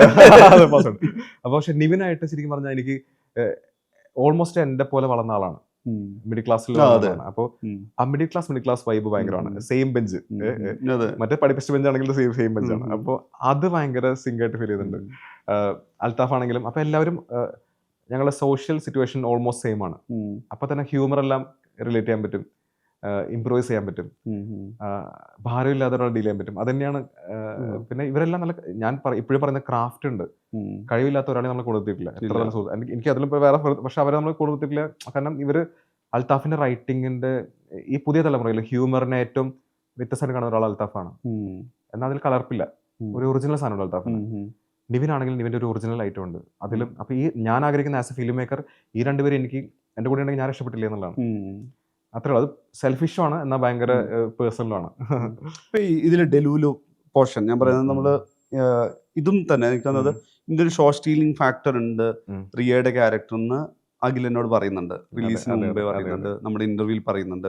അപ്പോഴെന്ന് വെച്ചാൽ നമ്മൾ അങ്ങനെ ഒരു പെർഫോമൻസ് അവരുടെ മുമ്പ് കണ്ടിട്ടില്ല. അപ്പോൾ ഒരു താരതമ്യേന ഒരു ഫ്രഷർ ആയിട്ടുള്ള ഒരു ആക്ടറെ ഇതിന്റെ ഏറ്റവും കോർ പോർഷൻ ആ ക്യാരക്ടർ ആ ഗോസ്റ്റ് ഫാക്ടറിൽ ആ ക്യാരക്ടർ വർക്കായാൽ മാത്രമേ ബാക്കി പടം എല്ലാം work ആവുള്ളൂ. അതെ. വർക്ക് ആവുള്ളൂ. നമ്മൾ നോക്കുവാണെങ്കിൽ ഈ സിനിമയുടെ ഒരു ജെൻസി കണക്ട്, അല്ലെങ്കിൽ ഞാൻ പറഞ്ഞത് ഓക്കെ അതെ, അതെ, എല്ലാ അതെ. ഏജ് ഗ്രൂപ്പ് ഉണ്ടെങ്കിലും അതെ, ഈ അതെ. സിനിമയെ നമ്മളൊരു ഇൻസ്റ്റഗ്രാം എന്ന് പറയാവുന്ന രീതിയിൽ ഭയങ്കര ജെൻസി ആക്കി മാറ്റുന്ന അതെ, ഒരു ഫാക്ടർ അതെ, ആ ക്യാരക്ടറാണ്. അതെ. അതിലും സർപ്രൈസ് ഉള്ളതെന്ന് വെച്ച് കഴിഞ്ഞാൽ എനിക്കൊന്ന് ഈ ഇന്റർവ്യൂവിൽ അത് പറയണം എന്ന് തോന്നുന്നു. കാരണം ഇതിൽ പലപ്പോഴും നമ്മൾ നോക്കുകയാണെങ്കിൽ ലാസ്റ്റ് ഒരു 10 ഇയേഴ്സ് കണക്ട് ചെയ്യുവാണെങ്കിൽ നമ്മളുടെ സിനിമയിൽ പലപ്പോഴും ഹ്യൂമർ അല്ലെങ്കിൽ കുറച്ചുകൂടി എന്റർടൈനിങ്ങും എൻഗേജിങ്ങും ആക്കുന്ന ഫാക്ടറിൽ ഒരു ഡബിങ്ങിൽ കോൺട്രിബ്യൂട്ട് ചെയ്ത ഡയലോഗ്സും അതെ. അവിടുത്തെ ഒരു കുറച്ചുകൂടി Improvisation. ഇംപ്രൊവൈസ്ഡ് വേർഷൻസ് വരുന്നുണ്ട്. ഇത് നിങ്ങൾ ലൈവാണ്, അതെ, അതെ, ലൈവ് റെക്കോർഡിംഗ് നടന്ന ലൈവ് സിനിമയാണ്. സൗണ്ടിൽ ചെയ്തൊരു ഇതിൽ ചെയ്തിട്ടുള്ള സിനിമയാണ്. അതെ. അതിന്റെ ഒരു പോസിബിലിറ്റി എന്താ വെച്ചാൽ ഇന്ന് ഞാൻ അഖിലിനോട് സംസാരിക്കുമ്പോൾ ഇതിന്റെ പ്രൊഡ്യൂസറുടെ ഒരു പോഡ്കാസ്റ്റ് കൂടി കേൾക്കുകയാണ്. ഇത് പറഞ്ഞ സമയത്തിനകത്ത് തീർത്ത പടമാണ്, അതെ, അതെ, അതെ. ഏറ്റവും ചുരുങ്ങിയ ഷൂട്ട് ഡേയ്സ്. ഇത് നമ്മൾ ഇപ്പം സത്യൻ സാറോ സിബി സാറോ ഒക്കെ പറഞ്ഞ് നമ്മുടെ പഴയ ഡയറക്ടേഴ്സ് ഞങ്ങൾ ഇത്ര ദിവസം കൊണ്ട് സ്ക്രിപ്റ്റ് എഴുതി, ഇത്ര ദിവസം കൊണ്ട് ഷൂട്ട് ചെയ്തു, ഇത്ര ദിവസം കൊണ്ട് തിയേറ്ററിൽ എത്തിച്ചു, വീണ്ടും അടുത്ത പടത്തിന്റെ ലൊക്കേഷനിലൊപ്പം ഞങ്ങൾ ഇത് റിലീസ് ചെയ്തു എന്ന് പറഞ്ഞു കേട്ടിട്ടുണ്ട്. എക്സ്പീരിയൻസ് ഹെൽപ്പ് ചെയ്തിട്ടുണ്ട് ഭയങ്കരമായിട്ട്. അച്ഛൻ്റെ കൂടെ ഫിലിം കാലത്ത് മുതൽ വർക്ക് ചെയ്തിട്ടുണ്ടല്ലോ. ഞാൻ അസിസ്റ്റ് ചെയ്ത ഫസ്റ്റ് 2 സിനിമ ഫിലിം ആയിരുന്നു, ഫിലിമിൽ ചെയ്ത ഡിജിറ്റൽ ഇല്ല. അപ്പോൾ ആദ്യം തന്നെ നമ്മൾ പേടിയോടെ പഠിക്കാൻ വരുമ്പോൾ തന്നെ പേനയും പേപ്പറാണ് ആകെയുള്ള ഒരു ഉപകരണം. കാരണം ഫിലിമാണ്, ശബ്ദമുണ്ട്, അത് കേൾക്കുമ്പോൾ തന്നെ ചങ്കിടും. കാരണം ഒരു റോങ് ടേക്ക് മീൻസ് നഷ്ടമാണ്. അപ്പൊ സെറ്റ് ആയിട്ടുള്ള ഒരു സാധനമാണ് നമ്മളിപ്പോൾ ഹെൽപ്പ് ചെയ്യുന്നത്. പാച്ചുവിലും സറോമയിലും സ്പോട്ട് എഡിറ്റ് ഇല്ല.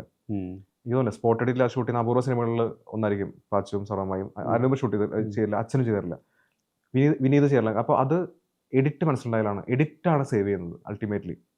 എഡിറ്റ് അറിയുന്ന ഒരു ഡയറക്ടർ ആണെങ്കിൽ ബേസിക് ഒരു എഡിറ്റ് നോളജ് വേണം. അപ്പോൾ അനാവശ്യമായ വേസ്റ്റേജ് ഒഴിവാക്കാൻ പറ്റും. ഈ പെട്ടെന്ന് ഷൂട്ട് ചെയ്യുന്ന പറയുന്നുണ്ടല്ലോ, അത് പെട്ടെന്ന് നമ്മൾ ആവശ്യം മാത്രമേ എടുക്കുന്നുള്ളൂ. അതാണ് ഇതിൻ്റെ സാധനം. ആ ഷോട്ടുകൾ വൃത്തിയായിട്ട് എടുക്കുന്നുണ്ട്, അതിനകത്ത് കോംപ്രമൈസ് ഇല്ല. ചിലപ്പോൾ സമയം റീടേക്ക് പോകുന്നുണ്ടാവും, അല്ലെങ്കിൽ സമയം എടുക്കുന്നുണ്ടാവും, അതൊക്കെ ചെയ്യുന്നുണ്ട്. പക്ഷേ അനാവശ്യമായ ഷോട്ടുകൾ ഒഴിവാക്കുന്നു. അത് തന്നെയാണ് ആ ഫസ്റ്റ് എഡിറ്റിംഗ് ഷൂട്ടിന് മുമ്പ് നടന്നുകൊണ്ടാണ്. ശരിയാക്കാൻ വേണ്ടിയിട്ടുള്ള ഒരു റഷ് ഇല്ല. നമ്മളത് ക്ലാപ്പ് കളഞ്ഞാൽ ഓൾമോസ്റ്റ് സിനിമയായി. അല്ല, അത് ആക്ച്വൽ ലെങ്ത്തും അതായത് നിങ്ങൾ ഷൂട്ട് ചെയ്ത ലെങ്ത്തും ഓൾമോസ്റ്റ് മാച്ച് ചെയ്യാൻ പറ്റും. ഇതിൽ ചെറിയ സമയ വ്യത്യാസം. ഇതിൽ കുറച്ച് ഹ്യൂമറിൽ കുറച്ച് നമ്മൾ ലിബറലായി പോയി. അജു നിവിനുള്ള രസമുള്ള 2 സീൻ പോയി. നമ്മൾ ആസ്വദിച്ചിട്ട് അത് ഷൂട്ട് ചെയ്ത് ലെങ്ത് കുറച്ച് കൂടി പോയി. കാരണം പാച്ചുവിന്റെ ലെങ്ത് 2.5 മണിക്കൂർ മേലെയായിരുന്നു. ഇതെനിക്ക് 2.5 താഴെ വിടുന്ന ആഗ്രഹമുണ്ട്, അതുകൊണ്ട് മാത്രം പോയതാണ്. അപ്പോൾ പക്ഷെ അതല്ലാതെ ബാക്കിയെല്ലാം അപ്പോൾ ആ സമയം എഡിറ്റ് ചെയ്യാൻ പറ്റുന്നുള്ളത് സിങ് സൗണ്ട് ആണ് ഇതിന്റെ വലിയൊരു ഘടകം. സിങ് സൗണ്ട് ഇപ്പോൾ റിയയുടെ പറഞ്ഞല്ലോ, ഒരു പുതുമുഖം വന്നു കഴിഞ്ഞാൽ ഏറ്റവും ബെസ്റ്റ് സിങ് സൗണ്ട് ആണ്, വിത്തൗട്ട് ഡൗട്ട്. എന്റെ ആംഗിളിൽ ഒരു പുതുമുഖത്തിന്റെ ടാസ്ക് അത് നമ്മൾ പണി അതിന് മുമ്പ് എടുക്കണം. കാരണം ഒരിക്കലും അത് റീക്രിയേറ്റ് ചെയ്യാൻ പറ്റില്ല. ഒരു പുതുമുഖം അഭിനയിക്കുമ്പോൾ ഒരു ഡബിങ് ആർട്ടിസ്റ്റ് വന്നതല്ലാതെ അവർ ആ സമയത്ത് ചെയ്യുന്ന ഫ്രഷ്നസ് കിട്ടില്ല. ഇപ്പോൾ റിയ ഇത് ഡബ് ചെയ്യുകയാണെങ്കിൽ എനിക്ക് ഉറപ്പാണ് ഇപ്പൊ ചെയ്യുന്നതിന്റെ ഒരു 70% കിട്ടുള്ളൂ. റിയ ആ സമയത്ത് റിയയുടെ റിയാക്ഷനും സാധനമൊക്കെ ഉണ്ടാവുള്ളൂ, അവളുടെ ബോഡി മൂവ് ചെയ്യുമ്പോൾ ശബ്ദം അത് 10 on 10 എന്ന് പറയുമ്പോൾ അത് അവളുടെ ബോഡി കൂടിയുള്ള ശബ്ദമാണ്. അപ്പോൾ എനിക്ക് ഉമ്മച്ചിയിൽ ഫീൽ ചെയ്തിട്ടുണ്ട്. ഉമ്മച്ചി, പുതിയ ആക്ടർ നിധി, അവരൊക്കെ ഫ്രഷ് ആക്ടേഴ്സ് വരുമ്പോൾ സിങ് സൗണ്ട് അവരെ ഹെൽപ്പ് ചെയ്യും. അവർക്ക് അല്ലെങ്കിൽ ഡബിങ് ഭയങ്കര ബാധ്യതയാണ്, അവർക്ക് അറിയില്ല. സ്ക്രീനിലോടുമ്പോൾ കൂടെ ഓടിപ്പിടിക്കണം ചുണ്ട്. ഇത് അവര് അഭിനയിച്ച് പോയി അത് തന്നെയാണ് യൂസ് ചെയ്യുന്നത്. ബോഡിയിലത്തെ ശബ്ദം ലാൽ സാറിന് ഞാൻ നോട്ട് ചെയ്തത്, ഹൃദയപൂർവ്വത്തിൽ ലാൽ സാറ് സംഗീതമായിട്ടുള്ള സീനുകളൊക്കെ പുള്ളിയുടെ ബോഡി മൂവ്മെന്റിലെ ശബ്ദം, ശ്വാസമൊക്കെ നമുക്ക് ഫീൽ ചെയ്യും. അത് ഡബിങ്ങിൽ ക്രിയേറ്റ് ചെയ്യാൻ പറ്റില്ല. അപ്പോൾ സിങ് സൗണ്ട് ആണ് ശരിക്കും പറഞ്ഞാൽ പുതുമുഖങ്ങളെ ഏറ്റവും ഭംഗിയായിട്ട് കാണിക്കാനുള്ള ഒരു വലിയൊരു ടെക്നിക്ക്. പക്ഷെ അതിനുള്ള എഫേർട്ട് ഉണ്ടാവണം, അതിനുള്ള പ്രോപ്പർ റിഹേഴ്സലും പ്രോപ്പർ ആ മൂഡും ഉണ്ടെങ്കിൽ അത് ഭയങ്കര ഹെൽപ്ഫുൾ ആണ്. അപ്പോൾ ഈ സിനിമയ്ക്ക് സമയം ലാഭിച്ചതിന്റെ മെയിൻ ഘടകം ഡബിങ് വേണ്ടി വന്നില്ല. കാരണം പല സ്കെഡ്യൂളിൽ നമുക്ക് സമയം കിട്ടിയപ്പോൾ ഞാൻ ലാപ്ടോപ്പിൽ എഡിറ്റ് ചെയ്ത് നോക്കി എങ്ങനെയുണ്ട് രീതിയിലുണ്ട്. അപ്പോൾ ഞങ്ങൾ ഇങ്ങനെ ചുമ്മാ ചെയ്ത് നോക്കും, തമാശയ്ക്ക് ചെയ്ത് തുടങ്ങിയിട്ട് എഡിറ്റിംഗ് പകുതി പാരലലി പോയിക്കൊണ്ടേയിരുന്നു. അപ്പോൾ സംഭവിക്കുന്നത് VFX ഷോട്ടുകൾ മുൻകൂട്ടി കൊടുക്കാൻ പറ്റി. 30 ഡേയ്സ് ഷൂട്ട് ചെയ്തു, പിന്നെ ഒരു 1 month ബ്രേക്ക് ആക്കി. ആ 30 ഡേയ്സിന്റെ ഫുൾ ഫുട്ടേജ് നമ്മുടെ ഉണ്ട്, എഡിറ്റഡ് ഫുട്ടേജ്. VFXന്റെ പണി അതിന് പോയി, സൗണ്ടിന്റെ ഡിസൈൻ പോയി, മ്യൂസിക് പോലും ഫസ്റ്റ് ഹാഫിന്റെ ഓൾമോസ്റ്റ് നമ്മൾ സെറ്റ് ചെയ്ത്. അപ്പോൾ പാരലലി നമ്മുടെ എക്സ്പീരിയൻസ് ആണ്, നമ്മൾ ആസ് എൻ അസിസ്റ്റന്റ് ഡയറക്ടർ ആയിട്ടുള്ള എക്സ്പീരിയൻസ് ആണ്. ശരി, AD ആണ് അവിടെ ഹെൽപ്പ് ചെയ്യുന്നത്, നമ്മുടെ അകത്തുള്ള ഒരു ഫസ്റ്റ് AD ആണ് അവിടെ ഹെൽപ്പ് ചെയ്യുന്നത്. കാരണം നമുക്ക് ചില്ലയാലോ, അപ്പോൾ ഇപ്പൊ പണിയെടുത്താൽ അപ്പൊ ചില്ലയാലോ എന്നുള്ളത്. അപ്പൊ അതുകൊണ്ട് പാരലലി ഇവിടെ ഷൂട്ട് ചെയ്യുമ്പോൾ പോലും ഞങ്ങളുടെ അതായത് കാണാൻ കൊതിയാണ് ഇത് എങ്ങനെയായിരിക്കും എന്നുള്ളതാണ്. ഇപ്പൊ ഞാൻ ഇപ്പൊ ഫസ്റ്റ് ഹാഫ് ശരിക്കും ഓൾമോസ്റ്റ് കഴിഞ്ഞിട്ടാണ്, ഓണത്തിന് മുമ്പ് ഫസ്റ്റ് ഹാഫ് കഴിഞ്ഞു. ഓൾമോസ്റ്റ് ഓർഡറിലാണ് പോയത്. അതുകൊണ്ട് ഫസ്റ്റ് ഹാഫിൽ സർവമായിട്ട് ഫസ്റ്റ് ഹാഫ് ഞാൻ അച്ഛന് കാണിച്ചു കൊടുത്തു വിത്തൗട്ട് കട്ട്സ്. സീൻ 1 മുതൽ ഇന്റർവ്യൂ വരെ അച്ഛൻ കണ്ടു ഓണത്തിന്. പടം ക്രിസ്മസ് റിലീസ് ഉള്ളൂ. അപ്പൊ അത് തന്നെ നമുക്ക് ഭയങ്കര. ജൂണിൽ ഷൂട്ട് ചെയ്തിട്ട് സെപ്റ്റംബറിൽ അച്ഛന് പ്രിവ്യൂ കാണിച്ചു കൊടുത്തു ഫസ്റ്റ് ഹാഫ്. ആലോചിച്ചു. അപ്പൊ പടം ക്രിസ്മസിനേ ഉള്ളൂ, ഉം. നമ്മളെ ഫസ്റ്റ് ഹാഫ് കഴിഞ്ഞ് Relaxed ആണ്. റിലാക്സ് ചെയ്യുന്നത്. അപ്പോൾ ഉള്ള ഗുണം പിന്നെ അത് ഇതിന്റെ റൈറ്റിംഗ്, ഇതിന്റെ ലാസ്റ്റ് 3 ഹെവി ആയിട്ടുള്ള സീൻസ് ആണ് ലാസ്റ്റ് ഒരു 10 മിനിറ്റ്. ഉം. അത് മാത്രം ഞാൻ എഴുതില്ല, ബാക്കിയെല്ലാം എഴുതിയിട്ടുണ്ട്. ഉം. 69 സീൻ വരെ എല്ലാവർക്കും അറിയാം, ഉം. 69 ഉം. PDF എല്ലാവർക്കും ഉം. അതുണ്ട്. അപ്പൊ എല്ലാവരും ചോദിക്കും പിന്നെ എന്താ പറ്റിയ ഡെലിലുവിന്, ഉം. അത് പറയാം. അപ്പൊ എനിക്ക് ഭയങ്കര ഹെവിനെസ് ഉള്ളതുകൊണ്ട് ഞാൻ എഴുതാത്തത്. പക്ഷെ നമ്മൾ ഉള്ളിലുണ്ട് ഉള്ളിലുണ്ട്. എല്ലാം പോയി കേട്ടോ. അപ്പോൾ അത് എഴുതിയത് എനിക്ക് തോന്നുന്നു ഓഗസ്റ്റിലോ മറ്റോ ആണ്. ഉം. പറയുമ്പോൾ ഫസ്റ്റ് ഹാഫ് കഴിഞ്ഞ് എഡിറ്റ് ചെയ്ത് കഴിഞ്ഞ് സിംഗ് സൗണ്ട് കഴിഞ്ഞ് സൗണ്ട് ഡിസൈനും കഴിഞ്ഞു. പക്ഷെ അത് റൈറ്റിംഗിൽ അത് കുറച്ചുകൂടി കോൺട്രിബ്യൂട്ട് ചെയ്യാം, നമുക്ക് അതെ, കാണാൻ പറ്റുമല്ലോ, അതെ, അതെ. തീർത്ത വേഷം കാണാമല്ലോ. അത് ഭയങ്കര ഹെൽപ്പ് ചെയ്തു. ഉം. ഞാൻ കാണുന്നത് ഫസ്റ്റ് ഹാഫ് മുഴുവൻ കണ്ട് ഡെലിലുവിനെ കണ്ടിട്ടൊക്കെയാണ്. അപ്പോൾ അത് ഹെൽപ്പ് ചെയ്തു ഭയങ്കരമായിട്ട്. ചിലപ്പോൾ കുറച്ചുകൂടി അതെ. എഡിറ്റ് ചെയ്ത് എഴുതാൻ പറ്റും പറ്റുമായിരിക്കും. പിന്നെ എനിക്ക് പെർഫോമൻസ് അറിയാലോ ഉള്ളത്. അപ്പോൾ റിയ ഇങ്ങനെയായിരിക്കും പറയുന്നത്. അപ്പോൾ സാധാരണ നമ്മളിപ്പോൾ ശരിക്കും ഒരു പാറ്റേൺ ആണത്, ഒരു വിസ്മയത്തൊമ്പത്ത് എന്നൊക്കെ പറയണ്ടല്ലോ. അതിന്റെ മുമ്പ് അറിയുന്നിലുണ്ട് അൾട്ടിമേറ്റ്ലി, അതായത് ആയുഷ്കാലാണ് ബേസിക്കലി ഒരു സ്ട്രഗ്ലിംഗ് അല്ലെങ്കിൽ ഒരു confused hero with a ghost. ഒരു പെൺകുട്ടി ആയിരിക്കാം, ഒരു ഫ്രണ്ട് ആയിരിക്കാം. അതെല്ലാം നമുക്കിപ്പോൾ ജസ്റ്റ് ലൈക്ക് എ ഹെവൻ എന്നുള്ള സിനിമയുണ്ട്. ശരി, അതിന്റെ ഒറിജിനൽ ഒരു ഫ്രഞ്ച് നോവലിൽ നിന്നാണ് ഇത് മറ്റേ വിസ്മയത്തൊമ്പത് ഇൻസ്പയർ ആയിട്ടുള്ളത്. അപ്പൊ ഇതെല്ലാം നമുക്കൊരു പാറ്റേൺ ഉണ്ട്. അപ്പൊ നമുക്ക് സംഭവിക്കുന്നത് ഒരു ബാക്ക് സ്റ്റോറി വേണം. ഇതെങ്ങനെ ഗോസ്റ്റ് ആയി, വിസ്മയത്തൊമ്പത്തിൽ അത് ഭയങ്കര ഡ്രാമയാണ്. അപ്പൊ എനിക്ക് എപ്പോഴും ഇവഞ്ച്വലി മരണം കാണിക്കണം, ഗോസ്റ്റ് എങ്ങനെ മരിച്ചു നമുക്ക് അറിയണം. അപ്പോൾ എനിക്ക് ഒരു സ്നേഹത്തിലുള്ള ക്ലൈമാക്സ്, വില്ലന്മാരില്ല ക്ലൈമാക്സ്. അതാണ് അൾട്ടിമേറ്റ് ആഗ്രഹം. നമ്മൾ കൊന്നതാണോ എന്ന് ആലോചിക്കുന്നത്. അതെ അതെ, ഒരു സ്നേഹത്തിൽ എൻഡ് ചെയ്യുന്ന ക്ലൈമാക്സിൽ അതന്നെയാണ് സർവമയുടെ ഏറ്റവും ഞാൻ പറയണ്ട, അച്ഛനോട് ഞാൻ പറഞ്ഞു, അത് സത്യനന്ദിക്ക പേഴ്സണിൽ പോയിട്ട് ഫാസിൽ എൻഡ് ചെയ്തെന്ന് പറഞ്ഞു. മാമാട്ടിക്കുട്ടിയമ്മ ഫാസിൽ ക്ലൈമാക്സ് ആണ് ഇപ്പോഴും ഫാസിലുകൾ ചെയ്യുന്ന പോലെയാണ് ചെയ്തിട്ടുള്ളത്. അതാണ് പുള്ളി അനിത്യ പ്രാവലൊക്കെ പുള്ളി ചെയ്തിട്ടുള്ളതാണ്. അതുവരെ പുള്ളി ലൂസ് അടിച്ചു പോയിട്ട് പിന്നെ പിടിച്ച ഇപ്പോഴും തിയേറ്റർ കളക്ഷൻ ഞാൻ നോക്കുമ്പോഴേ, അതായത് ആൾക്കാർ ഇപ്പോൾ ഭയങ്കര ലൗഡ് പടമല്ലാതെ ഏറ്റവും സിമ്പിൾ എന്നുള്ള ഫാമിലി വന്നു കഴിഞ്ഞാൽ വിത്ത് 5 ടിക്കറ്റ് ആണല്ലോ വരുന്നത്. അതുമായി ടെക്നിക്ക് ഒരു ഫാമിലി വന്നാൽ തന്നെ തിയേറ്ററിൽ നിറയും. അപ്പൊ ഇപ്പോ ഒരു സ്ത്രീ വേറെ പറയണം ആ പടം നല്ലതാണ് പറഞ്ഞാൽ, ആ സ്ത്രീ ഒറ്റയ്ക്ക് പോകും, അവർ വിത്ത് ഫാമിലി പോകാൻ പ്രിഫർ ചെയ്യും. പയ്യന്മാരാണെങ്കിൽ ബൈക്ക് എടുത്ത് പോകും, ഇവരാണെങ്കിൽ മക്കളുടെ കൂടെ പോകും. അത് ഭയങ്കര ടെക്നിക്കാണ്. അതാണ് ഇവരൊക്കെ സ്കോർ ചെയ്യുന്നത്, ഫാമിലി. അപ്പോൾ പെട്ടെന്ന് ഈ പറഞ്ഞ അതെ അതെ അതെ. അപ്പൊ ഇത് ഇത്രയും നമ്മൾ ശരിക്കും ഞാൻ എന്റെ പോസ്റ്റർ പോലും ചൊവ്വാഴ്ചക്കാണ് സെറ്റ് ചെയ്തിട്ടുള്ളത്. 100 കോടി അടിക്കുന്ന ഒരു സൂചന കിട്ടിയപ്പോൾ നമ്മൾ കുഞ്ഞമ്മോട് പറഞ്ഞു ചൊവ്വാഴ്ച ആയിരിക്കും. പക്ഷെ പാനിക് ആയിട്ട് നമ്മൾ സൺഡേ ഇറക്കേണ്ടി വന്നു. അത് ഭയങ്കര നേരത്തെ പോയി. വേറെ സന്തോഷമുള്ളത് ഞാനും നിവിനും സാറ്റർഡേ പടം കാണാൻ ഞങ്ങൾക്ക് ടിക്കറ്റ് കിട്ടിയില്ല, ഹീറോക്കും ഡയറക്ടർക്കും ടിക്കറ്റ് ഇല്ല. അതൊക്കെ സന്തോഷമുള്ള കാര്യമാണ്. അപ്പോൾ സർവമായ നമ്മള് ഞാൻ ആലോചിക്കുന്നത് ഇത്രയും ഫാമിലി കൊണ്ട് ഇത്രയും ഉണ്ടാക്കാൻ പറ്റുമെങ്കിൽ ആൾക്കാർ ഇപ്പോൾ 50, 40, 30 കോടി ഇറക്കുന്നത് തിയേറ്റർ നിറയ്ക്കാന്നുള്ളതാണ്. നമ്മള് അതിന്റെ പകുതി ബജറ്റ് കൊണ്ട് തിയേറ്റർ നിറച്ചിരിക്കുന്നു എന്നുള്ളത് സ്റ്റേറ്റ്മെന്റ് ആണ്.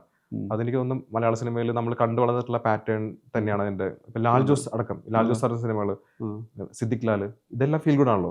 ടാഗഡ് ആണെങ്കിൽ അതെല്ലാം ഫീൽ ഗുഡ് ആണ്, ഒന്നും ആക്ഷൻ ഒന്നും അല്ല. അപ്പൊ ഫീൽ ഗുഡ് എന്നുള്ള ശരിക്കും വലിയൊരു ബ്രാക്കറ്റ് ആണ്. അതിനകത്ത് തന്നെ പല ടൈപ്പ് ഉണ്ട്. ആ ബ്രാക്കറ്റ് ആക്ച്വലി ഫീൽ ഗുഡ് എന്ന് പറയുന്നത് ഇപ്പോഴും ഏറ്റവും കൂടുതൽ ആളുകൾ പ്രൊഡ്യൂസർ അടക്കം കരുതുന്നത് സേഫ് ലാൻഡിങ് പടങ്ങളാണ്. ഫീൽ ഗുഡ് സേഫ് ലാൻഡിങ് ആണ്. ഇപ്പുറത്തെ KGF അല്ലെങ്കിൽ നമ്മളൊരു വയലൻസ് അല്ലെ ആക്ഷൻ അല്ലെങ്കിൽ ഒരു മാസ് എന്റർടൈനർ വേണം, തിയേറ്റർ നിറക്കാനുണ്ടെങ്കിൽ. അതെ. എനിക്ക് അതിനോട് എതിർപ്പൊന്നുമില്ല. നല്ല ഞാൻ എൻജോയ് ചെയ്യാറുണ്ട്. ഞാനിപ്പോ ലോക പലപ്പോഴും തിയേറ്ററിൽ ഹൈ തരുന്ന ആ ഹൈ റിയലിനാണ്. പക്ഷെ നമ്മൾ ആഗ്രഹിക്കുന്നത് കുറെ നാൾ കഴിഞ്ഞിട്ട് ചുമ്മാ ഫ്രീ ആയിരിക്കുമ്പോൾ റീവാച്ച് ചെയ്യാൻ പറ്റുന്ന പടങ്ങൾ. ഈ പാച്ചു റീവാച്ച് ചെയ്യുന്ന ആൾക്കാർ മെസ്സേജ് അയക്കാറുണ്ട്, സ്ക്രീൻഷോട്ട് അയക്കും. ചുമ്മാ ഇരിക്കുമ്പോൾ പാച്ചു കുറച്ച് സീൻസ് കണ്ടു, അത് എവിടെ നിന്ന് വേണമെങ്കിലും കാണാം. അതാണ് നമ്മുടെ from anywhere we can play സാധനമാണ്. ഇപ്പൊ അച്ഛന്റെ പടങ്ങൾ നമ്മൾ കാണാൻ പറ്റും, എവിടെ നിന്ന് ടിവിയിൽ പകുതി മുതൽ കാണാം. അപ്പൊ അങ്ങനെയുള്ള ഒരു റീവാച്ച് ക്വാളിറ്റി പടങ്ങള് അത് തിയേറ്ററിൽ ഓടുകയാണെങ്കിൽ നമുക്ക് വിൻ വിൻ ആണ്. സർവമായ ശരിക്കും എഞ്ചിനീയർഡ് ആണ്. അതിന് വേണ്ടിയിട്ട് നമ്മൾ ബോധപൂർവ്വം ഉണ്ടാക്കിയിട്ടുള്ള സിനിമയാണ്. റീവാച്ച് ക്വാളിറ്റി വേണം, പ്ലസ് തിയേറ്ററിലും വേണം. അപ്പൊ അതിനുള്ള ഒരു സൂത്രത്തിന്റെ ഒരു മസാലപ്പഴമാണ് ശരിക്കും പറഞ്ഞ സർവമായ. ഈ ഞാൻ പറയില്ല, ഇപ്പൊ ഫോർമുല എന്ന് പറയുന്ന സിനാരിയോ എപ്പോഴും ഉണ്ട്. അതിപ്പം എന്റെ ഇപ്പോഴത്തെ ഒരു സാധനം എന്ന് വെച്ച് കഴിഞ്ഞാൽ പഴയതൊന്നും ഈ എഞ്ചിനീയർഡ് എന്ന് പറയുന്നത് പഴയതൊന്നും എടുക്കണം എന്നാൽ പുതിയത് ആവണം എന്ന് പറയുന്ന സാധനത്തിലുണ്ടല്ലോ. ഇപ്പോൾ ഇതിൽ ഞാൻ നോക്കുവാണെങ്കിൽ കോൺവെർസേഷൻ ഭയങ്കര ഫാക്ടറാണ്. ഇപ്പം നിവിൻ അജു അതിലൊരു കോൺവെർസേഷൻ പോകെ വരുമ്പോഴാണ് അതിലൊരു എന്താ പറയാ ഹിൻഡ്രോപ്പ് ചെയ്തിട്ട് അതിനൊരു ക്ലോഷർ വരെ വെച്ചിട്ടുണ്ട്. നിവിൻ അജു തുടങ്ങുന്ന മുതൽ ഒരു ക്ലോഷർ ഉണ്ട് അവരുടെ റിലേഷൻഷിപ്പ്, കമ്മ്യൂണിക്കേഷൻ, ഇവരെവിടെയാ കട്ട് ചെയ്തേക്കുന്നത്. അതുപോലെ തന്നെയാണ് ജനാർദ്ദൻ ചേട്ടനും നിവിനുമായിട്ടുള്ള സാധനം, അല്ല നിവിനും പിന്നെ ദീപാങ്കുരനായിട്ടുള്ളത്. അതെ. അങ്ങനെ ഓരോ അച്ഛനായിട്ട് ഈ കോമ്പിനേഷനിലെ ഈ കോൺവെർസേഷൻ എന്ന് പറയുന്നത് അതൊരു ക്ലോഷർ ഉള്ള ഒരു സ്റ്റോറി ടെല്ലിംഗ് ആണ്. അതിന് സ്റ്റാർട്ട് ഉണ്ട്, മിഡ് ഉണ്ട്, എൻഡ് ഉണ്ട്. അതിന്റെ ഒരു റൈറ്റിംഗ് റൈറ്റിംഗിലുള്ള ബേസിക് ഗ്രാമറാണത്. അപ്പോൾ ഒരു പകുതി ഒരു കാര്യം പകുതി ഇട്ട് പോവാതെ ക്ലോസ് ചെയ്യാം. എനിക്ക് അജുവിന്റെ ലാസ്റ്റ് സീൻ ഇഷ്ടമാണ്. അജു ഫുൾ ഹ്യൂമർ ആണെങ്കിൽ ലാസ്റ്റ് സീനിൽ ഒരു ഊഷ്മളത ഉണ്ട്. അതെ, നീയാണെങ്കിൽ ഒരു ധൈര്യം ഇരുന്നു പറയുമ്പോൾ ഒരു അപ്പൊ അയാളുടെ അവിടെ ഫിനിഷായി. അത് ഫിനിഷ് ചെയ്ത് അതിൽ അച്ഛൻ, എനിക്കറിയുന്ന കുറെ ഫ്രണ്ട്സിന് അച്ഛന്മാരായിട്ട് ഭയങ്കര, എനിക്ക് അങ്ങനെ ഞാൻ അച്ഛനായിട്ട് ഭയങ്കര ക്ലോസ് ആണ്. പക്ഷെ എന്റെ ക്ലോസ് ഫ്രണ്ട്സിന് അച്ഛനായിട്ട് മിണ്ടാത്ത മക്കളുണ്ട്.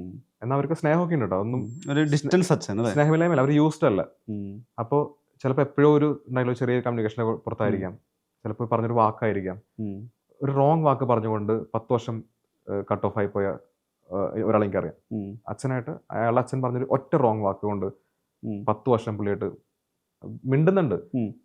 അച്ഛൻ ഞാൻ പോയിട്ട് വരാന്നൊക്കെ പറയുന്നുണ്ട്, അല്ലെങ്കിൽ ക്ലോസ് ടോക്സ് ഇല്ല.